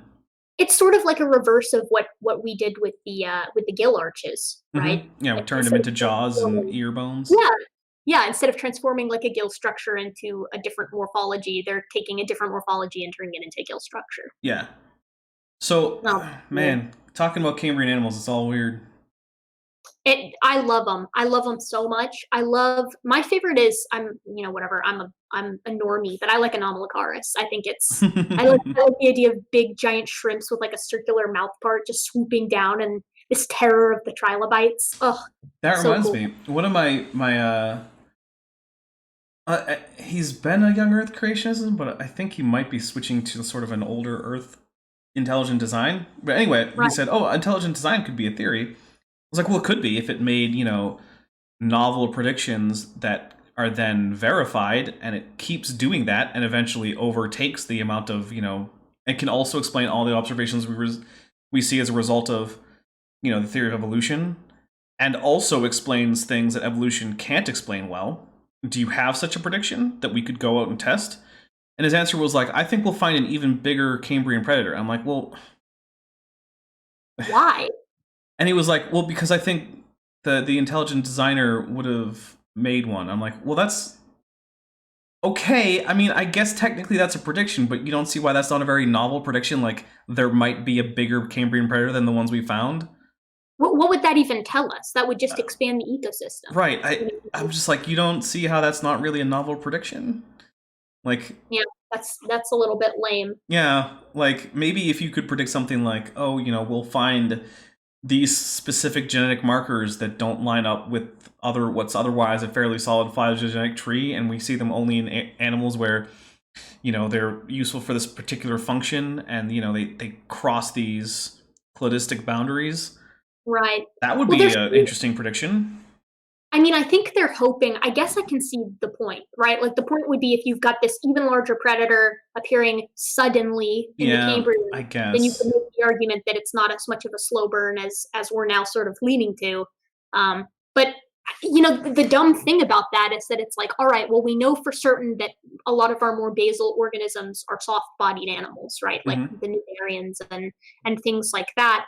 So it sort of serves to reason that if we're following evolutionary pathways, like our first sort of multicellular organisms are going to be, basal and soft-bodied. So that's why it appears that there's this big Cambrian explosion, but actually that's not really the case. Yeah, it's more of a taphonomic artifact than an actual evolutionary fact. Right, and you've got these ghost lineages leading up to it. Right. Well, the other thing to me is like saying, oh, it'll be bigger. It's like size can change very rapidly in the course of evolution. Yes. Like even in historic times, it does not take that long for an organism to adapt to a new size. Well, I think so. I follow. Do you watch Trey the Explainer's videos? Yeah. Yeah. So I follow him on Twitter, and he was talking about the decrease recently in like shark sizes, or rather, fish predator sizes lately because of overfishing. And I think tiger sharks have gone down in average size in like 23% just in 2 decades. Yeah. I mean, that's nothing. Of course, This is a huge pressure, but that's not to say that there wouldn't be similar, large-scale predators in the past that might force size change. And one of the things you can look at is things like like islands. Like we have plenty of known fossil sites that were islands when they were, laying down fossil-bearing strata. Right. And the thing is, you see rapid changes in the size of animals. Like we get things like dwarf sauropods that are they're basically just isometrically shrunk sauropods from related species that are almost identical except in size elsewhere. Yeah, and what island dwarfism and island gigantism, right? It's the same concept, kind of in reverse. There was, oh man, you would know better than I would because you're the dinosaur guy and dinosaur. But I think it was a couple of years ago that it's similar to a Quetzalcoatlus, right? Hetzegopteryx. Yes, Yeah. yes. And it's an island predator, is it not? Well, one of the things is that the area it lived in was a series of islands because at the time Europe was a series of islands, although it probably wasn't isolated to any particular island because it could fly. Right, yeah. So it was probably an island hopper, right? Yeah. But it was absolutely just colossal. In fact, so one of the problems is that both it and Quetzalcoatlus remains tend to be fairly fragmentary. Right. But there is some reason to believe that it may have been larger than Quetzalcoatlus, at least in some dimensions. I have heard that. I listened to a podcast called like the Common Descent podcast, and they were talking about it. It was like one of their really early episodes, but it's also got like quite a large head for its size, does it not? Well, that's a weird pterosaur thing. So pterosaurs typically have bigger crania than they do torsos. Yeah. And that's actually one of the things that I'm in a number of places where people will do things like post-paleo art and things. And one of the things that I always remind people who are posting their own paleo art of pterosaurs is like, you really need to look at pterosaur proportions because they're not what you think they are. Right. Because a lot of them have, like, they'll give them, like, almost human proportions when it comes to the head versus the torso, except, like, a long snout or something. It's like, no, that cranium, even if you take the premaxilla and, like, half the maxilla away, the resulting volume is still about the same as the torso of the animal. They're gigantic heads. So what is I guess what's this adaptation for? Is it to maintain like balance while they're in flight? Well, so one thing is it does make them look overbalanced, but you have to remember the typical archosaur head is almost all air. Right. So that bone that you're seeing is almost all of the weight that's contained in that. So, yeah, it's like they're super like what is it? It's almost like a similar like spongy bone, right? Yeah. And the other thing is that an archosaur head is full of sinuses. Right. Like what's behind those antorbital fenestrae? A sinus. And in most pterosaurs, the sinus takes up, well over half the volume of the cranium. So would those enormous heads have given them like better maneuverability while they're in flight? It seems like they're probably adaptations to gathering large amounts of food. Because what might be the case is that given their small torsos, they probably didn't have super efficient digestive tracts. And it seems like all pterosaurs ate animals. They weren't all active hunters. We know of at least one filter feeding species of archosaur, or of pterosaur, but it was still, they were getting like zooplankton and small shrimp and things. And so it might be that in order to get that degree of adaptation for flight, which is actually higher than in most birds, pterosaurs were probably on average better flyers than similarly sized birds. They had radically reduced organs, which they obviously did. I mean, Quetzalcoatlus had a torso that's smaller than yours probably is. God, that's so crazy. And so in order to feed themselves, they probably needed very specialized feeding adaptations so they could do things like, get the food in. And that was their only weapon for hunting for the most part because their feet were extremely weak. They couldn't grasp things with their feet like you see in the movies. Like in Jurassic World, they pick up the babysitter lady and they drop her on. And for some reason, they just decide to feed her to the mosasaurs for reasons. Like, no, they couldn't do that. They could not grip things with their legs. And their wings were, you can't damage the wing because you're screwed if you damage the pterosaur. They have no specializations in the teeth, right? It's all heterodontia? So Dimorphodon, as you might be able to tell from the name, does have some small degree of heterodont condition, but most pterosaurs just don't have teeth. Okay. I didn't know that. Yeah. I always thought sort of that they had almost like similar to some amphibians, which is like just like a little bit of a rake. Yeah, most pterosaurs. So you have two broad groups of pterosaurs, which are not monophyletic. This is a a paraphyletic grouping, but it's called Rhamphorhynchoidea. It's not a valid taxon because it's paraphyletic, but these are the somewhat primitive pterosaurs that you tend to see in like early Jurassic or very late Triassic periods. And these animals tend to have simple needle-like teeth, and they usually have a distinct nares and anterorbital fenestra. And then later you get the pterodactyloid pterosaurs, where they tend to have no teeth at all, and they have a nasanorbital fenestra, where the strut of bone between the anterorbital fenestra and the nares has disappeared. So they just have one skull opening there. So you're sort of following almost like a convergent evolutionary pathway to like modern birds, where they kind of ditch the teeth because it's just unnecessary. It's unnecessary. They're heavy. They're highly energetic. Although enamel's not cheap too. No, it's not. It's a lot of calcium. It's a lot of enamel. It's a lot of nerves, blood supply. I mean, teeth aren't cheap. Yeah, and if you don't need them, but one of the problems that leaves is that now you have to do all your feeding with just a bunch of keratin and bone. Yeah. Which isn't always easy, and it's easier if you have a big old mouth, which actually you can even see in some birds. Like if you look at the skeleton of, say, like a raven, right? That's a really big mouth. Like that's a thing. Like you compare it to the rest of the skull, it's bigger than the rest of the skull. Pelicans too. Yeah. We have I share a condo, or my family shares a condo with my cousins down in Florida.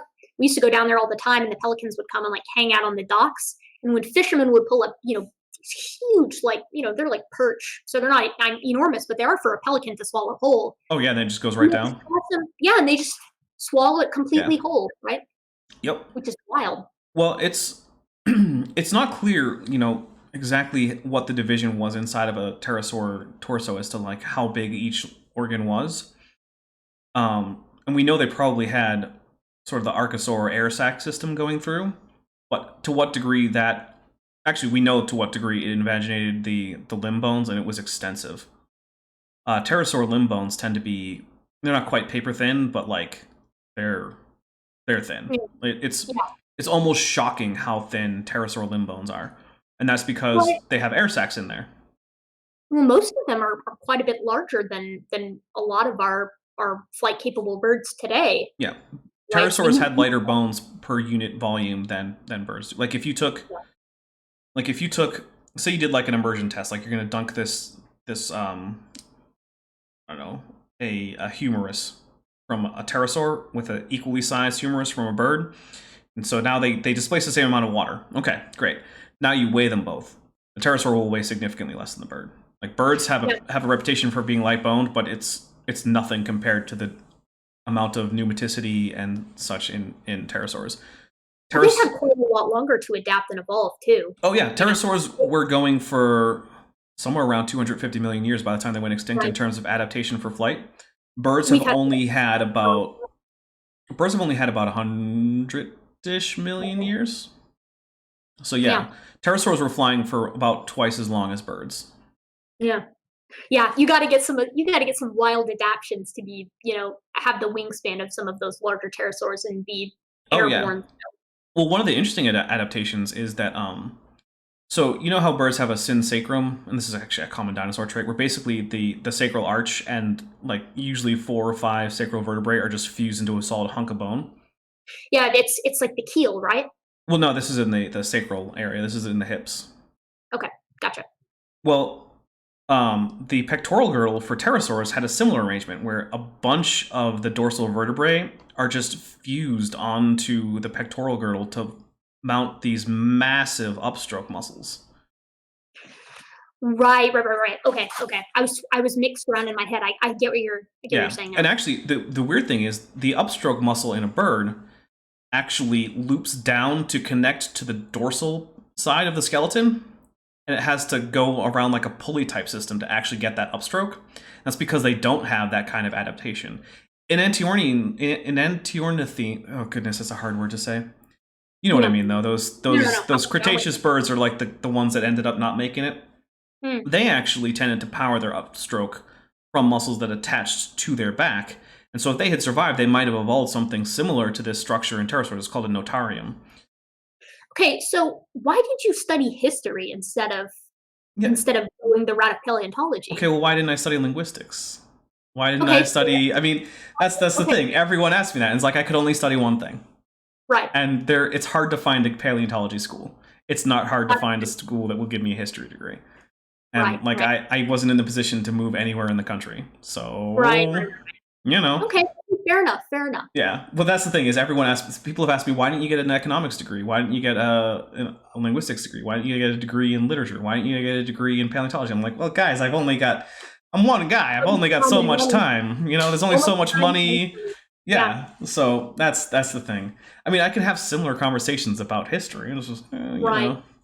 But actually, right. I will say that the language thing is connected to the history thing. Like, Fair enough. yeah, Yeah. knowing. What's your specialty? What's your I guess field? So I have a minor in medieval and Renaissance studies, but the Renaissance part is mostly just because that was part of the name of the minor.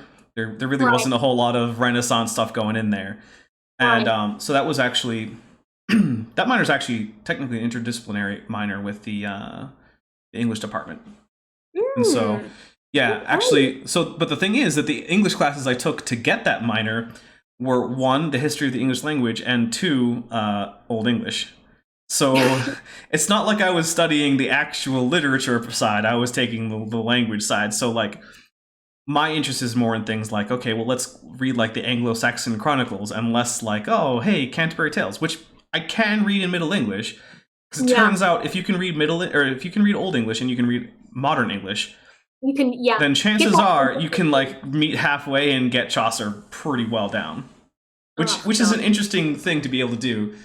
It's kind of like I found out a couple years ago that I could usually read pretty much anything written in Catalan, which I've never Okay. studied, but I know enough French and Spanish that yeah, you know, it works. I Yeah, can it's parse it out. And sort actually, of like a midwife.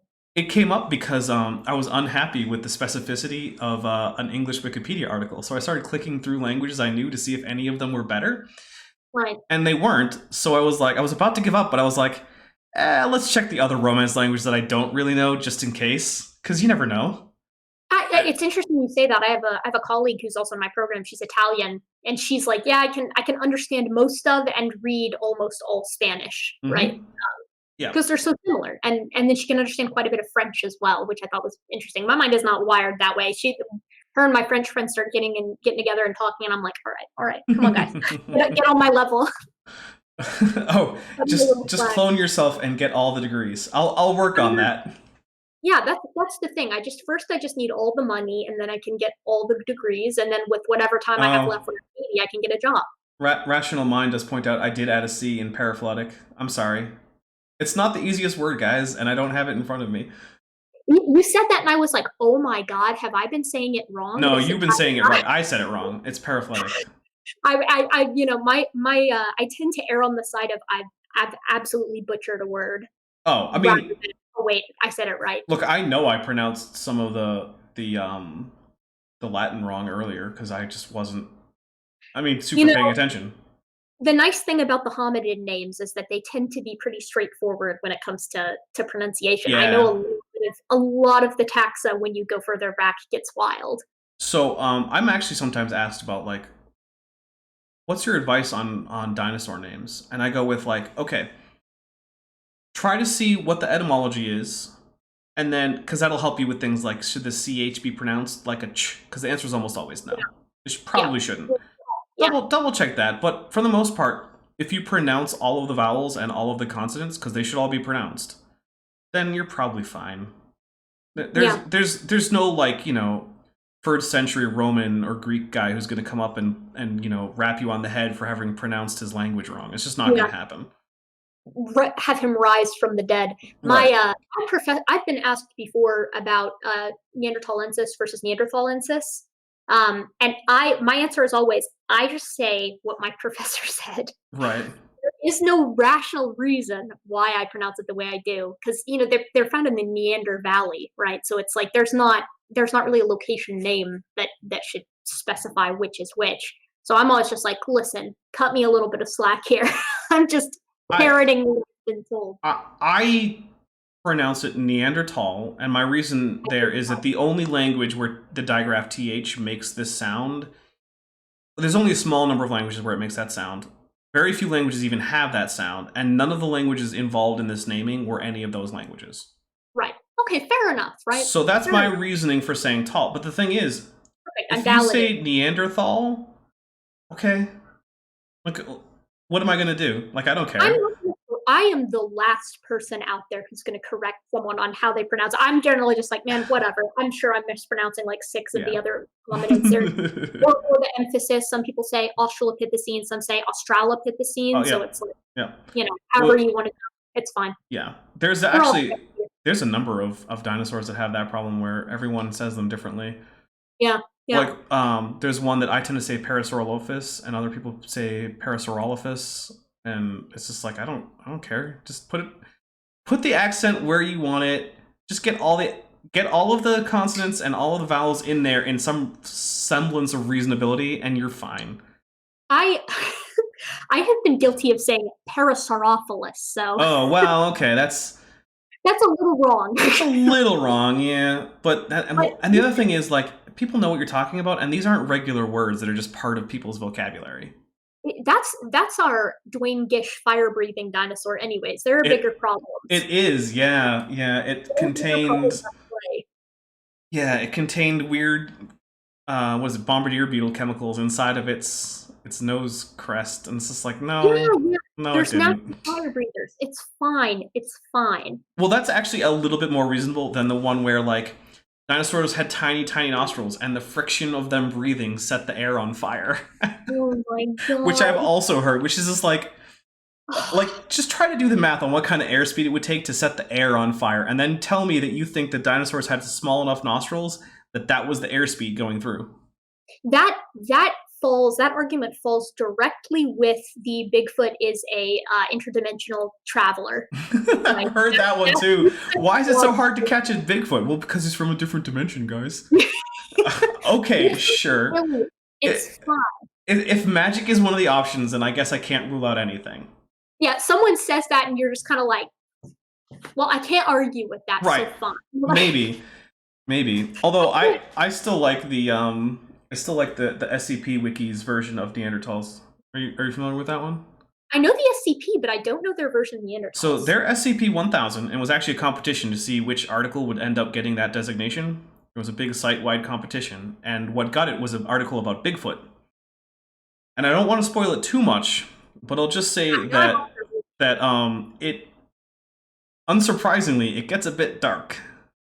Oh, I love those. What's the one? I never know the names of the SCPs, but there's the one about the dude who's trying to travel interdimensionally, and he ends up like stuck in between 2 dimensions, and then it takes him like millennia to unravel because like the decay rate is so strange. Oh yeah. You know what I'm talking about? I don't know the number, but I think it's called a red universe. Yes, I think that is it. And then he eventually does manage to make it back, but of course he's like a jumbled mess of. Well, he makes it back in a tale. It's actually not in the article itself. Yeah. But so there's actually a number of tales about him coming back, and in one of them he actually comes back as the old man, who's a different SCP, which is also one of the more disturbing ones. But I'll just say this about the SCP-1000. It starts with the idea that Bigfoot is just a subhuman intelligence bipedal ape that just happened to evolve after crossing into North America early on or something.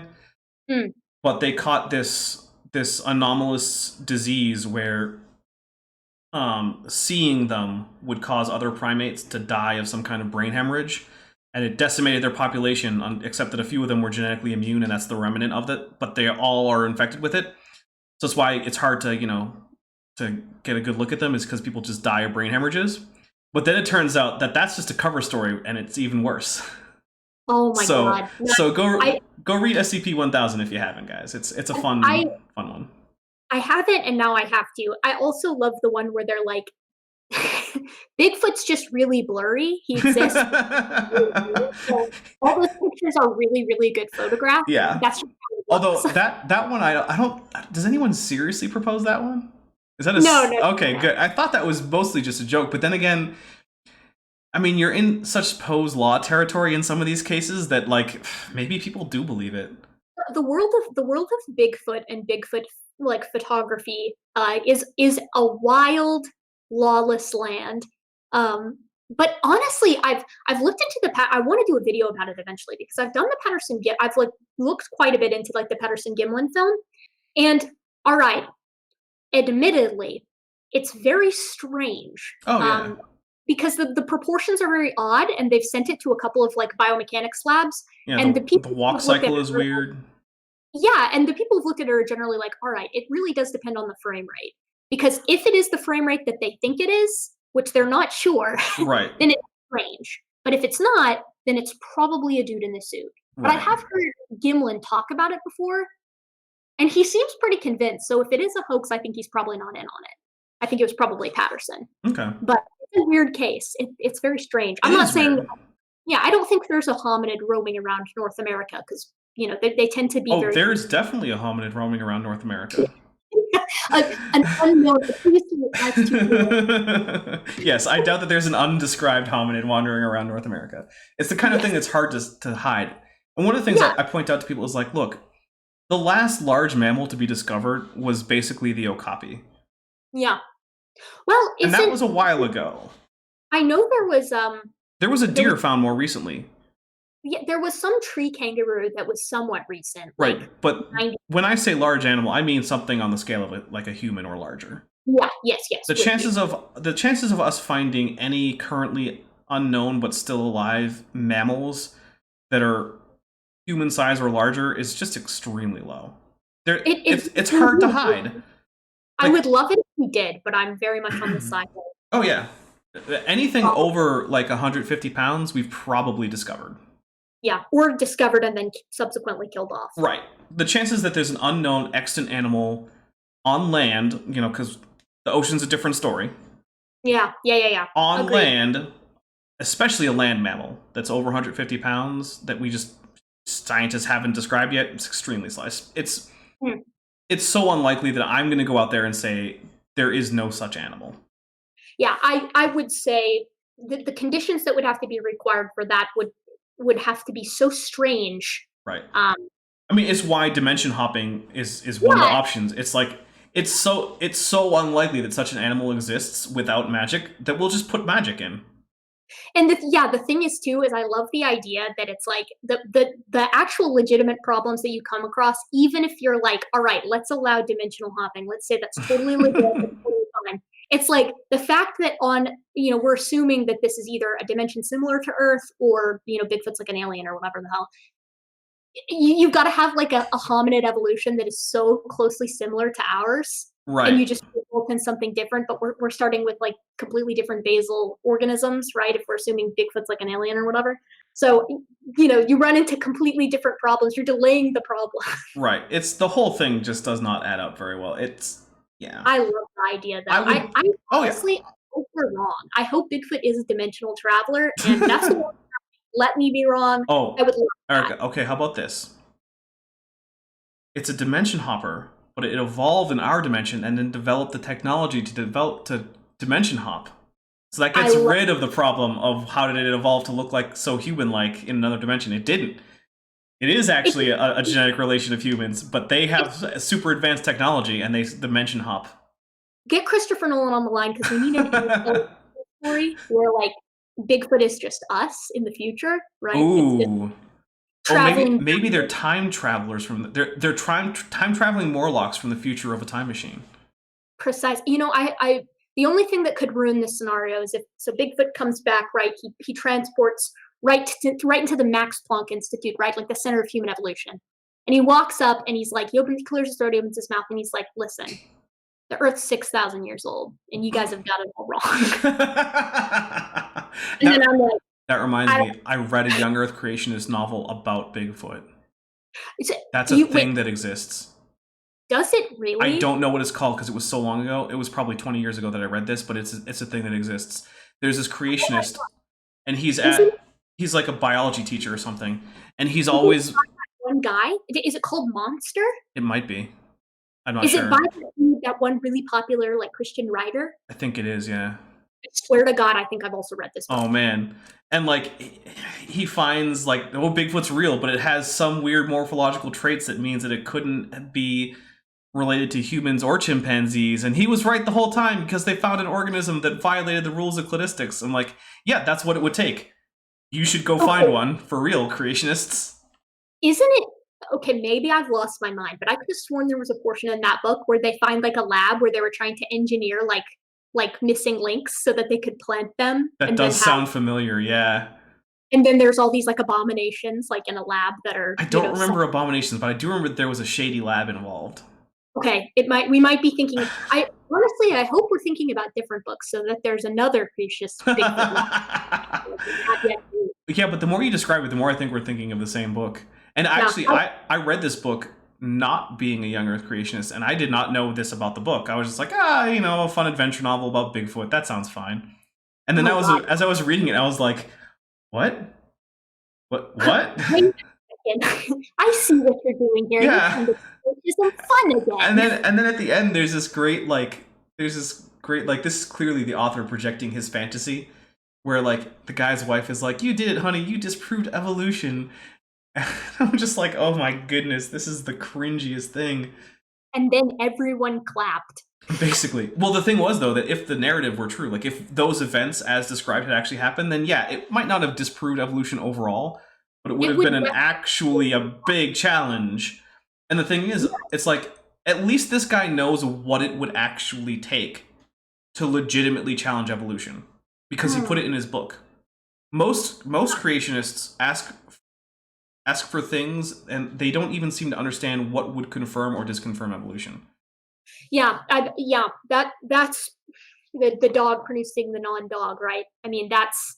I think someone asked a question on my conversation with Standing that was like, all right, if transitional forms aren't what we're looking at here, let's say let's say you're wrong, evolution's 100% accurate, what would a transitional form actually look like? Right. What I mean, and it's like, well, you can't answer that because we have them. What we have is, and I think Standing, to his credit, was like, well, to be fair, they probably look really similar to what we have. Right. Well, that's the thing. Is like, if evolution were true, what would you expect to see? And this is the answer. And one of the things that I point out to people is, yeah, creationism can accommodate almost any organism existing. Yeah. But the difference is evolution can't, and evolution has predicted organisms to exist that creationists never predicted, because creationism can't be used to predict the discovery of an organism that we don't already know about. It's all retrodiction. Right. With this, it's all retrodiction. And the thing is, it's like, retrodiction is fine if your theory is uniquely capable of retrodicting the data. Like, if the data was previously mysterious and you can say, it makes sense in the light of this, and it doesn't make sense in the light of other competing hypotheses, then great. But the problem is that the creationist retrodictions work just as well as the evolutionary retrodictions, but they don't have the predictions that evolution does have. Right, and the funny thing is that when you talk Chesh is here. Chesh, you want an invite? I'll give you an invite if you want. Oh, sick. Yeah. I don't have that much longer, unfortunately. I do. Yeah, we have been going on for a while. I'll tell you what. If Chesh says she wants to jump in, we'll just say hi for a couple minutes, then we'll head out. Oh, yeah. But yeah. And it's unfortunate. I'm one of my buddies has a birthday tomorrow, so we're meeting up in Camden. It's going to be a wild evening. So. Ooh. Well, have a few drinks for me, because I'm out of booze. Oh, I will. Believe me. Yeah, It seems like you have a collection in the background. Yeah.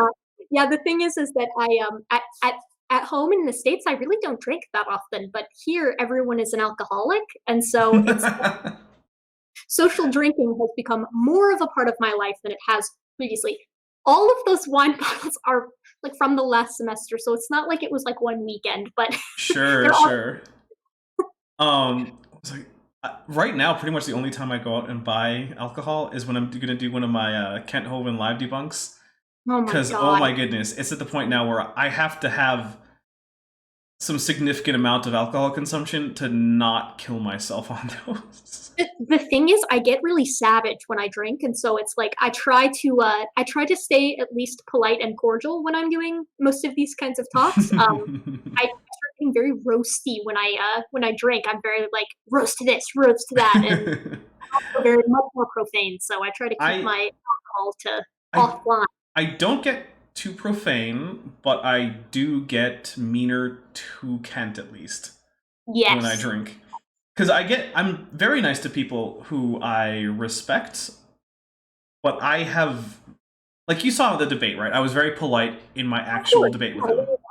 And actually, even so, a lot of his commenters actually mentioned that I was very nice and polite to him, and that was actually one of the things that I was flattered by. I was like, okay, they don't agree with me, but they all said, oh, this seemed like such a nice, polite young man, and I'm like, okay, well, thank you. I appreciate that. Civility is important because Right. it allows for an actual conversation. I'm with you. But when I'm hanging out with Chat and Kent Hovind, no relation, and we're going through some of his absolute nonsense, it's like, nope, gotta get some whiskey. The thing is, too, is that Kent is also kind of savage. Like, the thing is that he's going to blatantly be like, call your university, get your money back. And it's like, that's something that I can, like, take in stride when I'm sober. But if I'm drinking, I'm going to be like, hold on just a second. Hold on, Kent, baby. Let's have a conversation. Yeah, Kent is... Actually, so here's one thing that did actually really start to get me a little angry. If you remember at the end of the debate that I had, started talking about how he basically started referencing his supposition about my religious position. Right. Well, here's the thing, though. It wasn't actually a supposition. Before this debate was set up, he had asked me questions about my religious position, and I had divulged them to him on the condition that it not be a matter of discussion during the debate. Right. Ugh. Mm-hmm. And that's just like a blatant, disregard for trust. Yeah, that's not appropriate at all. No. So, nor, by the way, was he entirely accurate in his suppositions, so not only did I divulge information that I generally don't make public on the condition that it not be brought up because we're having a friendly phone call at the time. Sure. But then he was dishonest about it on top of that. Yeah. And I was just like, that's really, really, really shitty. Well, the thing is it's frankly none of his business anyways. I mean, the conversation is about, the model, quote unquote, of creationism versus the model of evolutionary theory and the age of the earth. Your religious standpoint has absolutely nothing to do with that conversation. Right. You know what I mean? And so I really am with you on that. I hate when people try to bring that into the conversation. It's just it's not appropriate. It's rude. It's disrespectful. It's just, and I get a lot of comments on my YouTube channel that also presume where I am at. Things like, the friendly, you're going to burn in hell type thing. Which I actually find it kind of funny. I'm like, whoa, all right, like getting kind of crazy in here. Yeah. That's fine. I actually, as a policy, do not get into my current position on religious or political matters on air because that's not what the channel's about. No, and I'm actually in the exact same boat. I 100% agree. It's not relevant, and I don't think anybody online actually really knows my position, and that's kind of how it should be. Although it has come out that I disdain pretty much every politician that you can think of, so that's come out that I'm not a fan of any of them. Yeah, my politics tend to stay offline as well, but I think it's probably well known that I'm at least certainly left of center. That's probably pretty clear, but I would 100% agree that there are very few politicians out there that put their money where their mouth is. Yeah. Like, I have a tendency to go off on all my complaints. Like, every once in a while you still get like Obama hero worship, but I'm like, hey, remember that time that he bombed a hospital? And then when it came out that he was bombing a hospital, he just kept bombing the hospital? Yeah, there's reasons I don't like him either. The thing is that it's like everybody, regardless of where they are on the political spectrum, is a human, and humans generally, as a rule, suck when they have power. Yeah. And so I think it's important to keep that in mind. That's why I try to, in my off-screen politics, I try to be like, all right, does the person suck or do they not? I try to keep it irrelevant to I try to keep it policy based. Well, I also think most policies suck. Yeah, a lot of policies. I'm an extremely pessimistic person when it comes to these things, which is one of the reasons I don't get into it. Because, so I remember I had to take, for my history degree, I had to take a certain number of non-history classes, and one of which there was an ethics requirement. You had to take, and there was a collection of classes that you could take. They were all in the philosophy department, and they all had to do with various ethical topics, and you had to take at least one. And one of them, oddly enough, was some sort of low-level general philosophy course. But one of the things that the professor did was, if you wanted to have some extra credit or something, which I didn't really need, you could present one of the topics on the syllabus, provided that, you know, he looked at your stuff first. Yeah, give it the okay. Right. And so I decided, you know what, that sounds fun. I'll just do that. Which is an unusual attitude, apparently. Most people are reluctant to do these things, but I was like, nah, let's do it. And so I presented on the topic of the philosophical basis for the legitimacy of democracy. Mm. And then everyone got sad. Yeah. I ended that lecture, and I looked across, and there was just a sea of people who were like you could tell that basically I had just told all of them that like their childhood dog had just died or something. Yeah, and I was like, and then one of them asked like, so what do you do? And I was like, I don't care. Like, do you want me to tell you that you should go overthrow your government or something? Because I'm not going to tell you that. It's up to you. Just be aware that it's hard to find philosophical grounding for any of this crap. It really is, and I'm in a primatology course right now for my master's, and so we often talk about primates, non-human primates, and how they relate to humans, because our general understanding is that we want people to kind of understand just how primate-like we truly are, and not really that primates are like us, but that we're like them. Other primates are like us, but that we're like them. I'm sorry, one second. Maya Atkinson said that lecture I gave sounds like my Thanksgiving stream. That's because on my Thanksgiving stream, I gave a rundown of the life of the average turkey, which is basically horrific factory farming. And so I made everyone sad on the stream. You're just like, yeah, it's like bad days coming. Yeah, I was basically like, yeah, turkeys, they're segregated by sex. They never mate. They live an average of like a few months, where they grow outrageously fast to the point that they have trouble walking, and then they die. By the way, yeah, I think factory farming is abhorrent. Yeah. We get that is a whole sad conversation. Oh my goodness. Yeah, but you were saying about primates though. Yeah. And then unfortunately I really do have to go. But we were having a conversation about humans, because we were like, yeah, humans are wrecking the planet. It's what we do. And then someone was like, all right, but to be fair, let's say humans didn't evolve to have dominion over everything. Let's say it was like baboons or macaques or a leaf monkey. Would they do any better? And we were all kind of like, no, I don't think they so. really wouldn't, because if you've ever seen a troop of monkeys interact with one another, or a troop of apes, they're not very nice. No. Well, one of the things is that people talk about how ecosystems have a natural harmony and things, but if you look across time, predators will enter new environments and drive the local fauna to extinction in really fast. Like, this is not a particular human thing. Yeah, cats especially, big cats or little cats. Right. Cats any animal that got the level of domination over the planet that humans have would be bad for biodiversity. Yeah.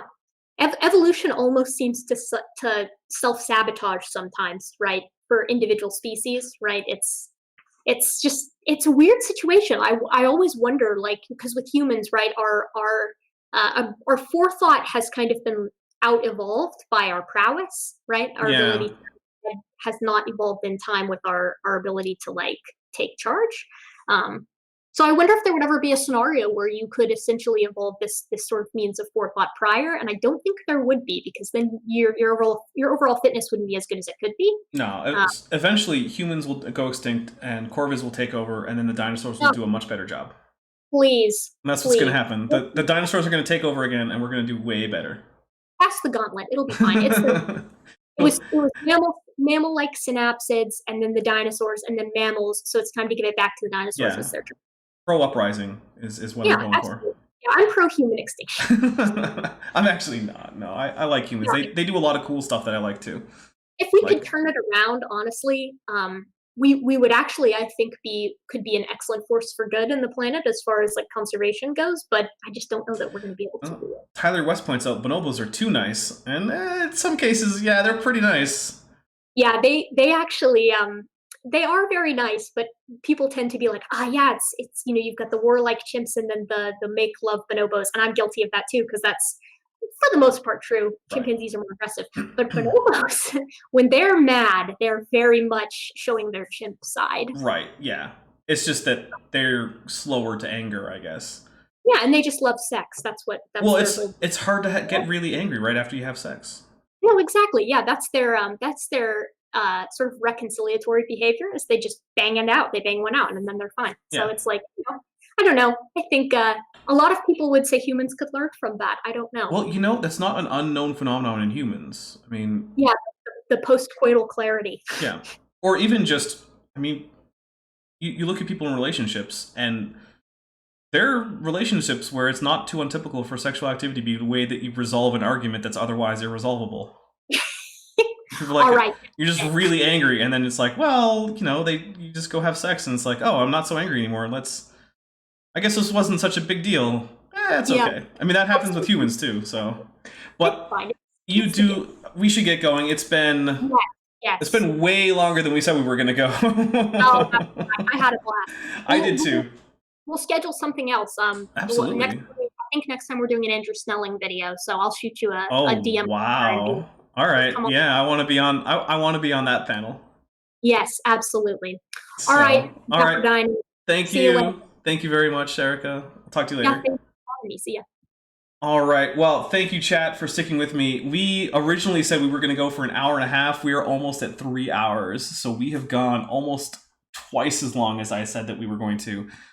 But like I said, thank you very much for showing up. I had a lot of fun. I think Erika had a lot of fun.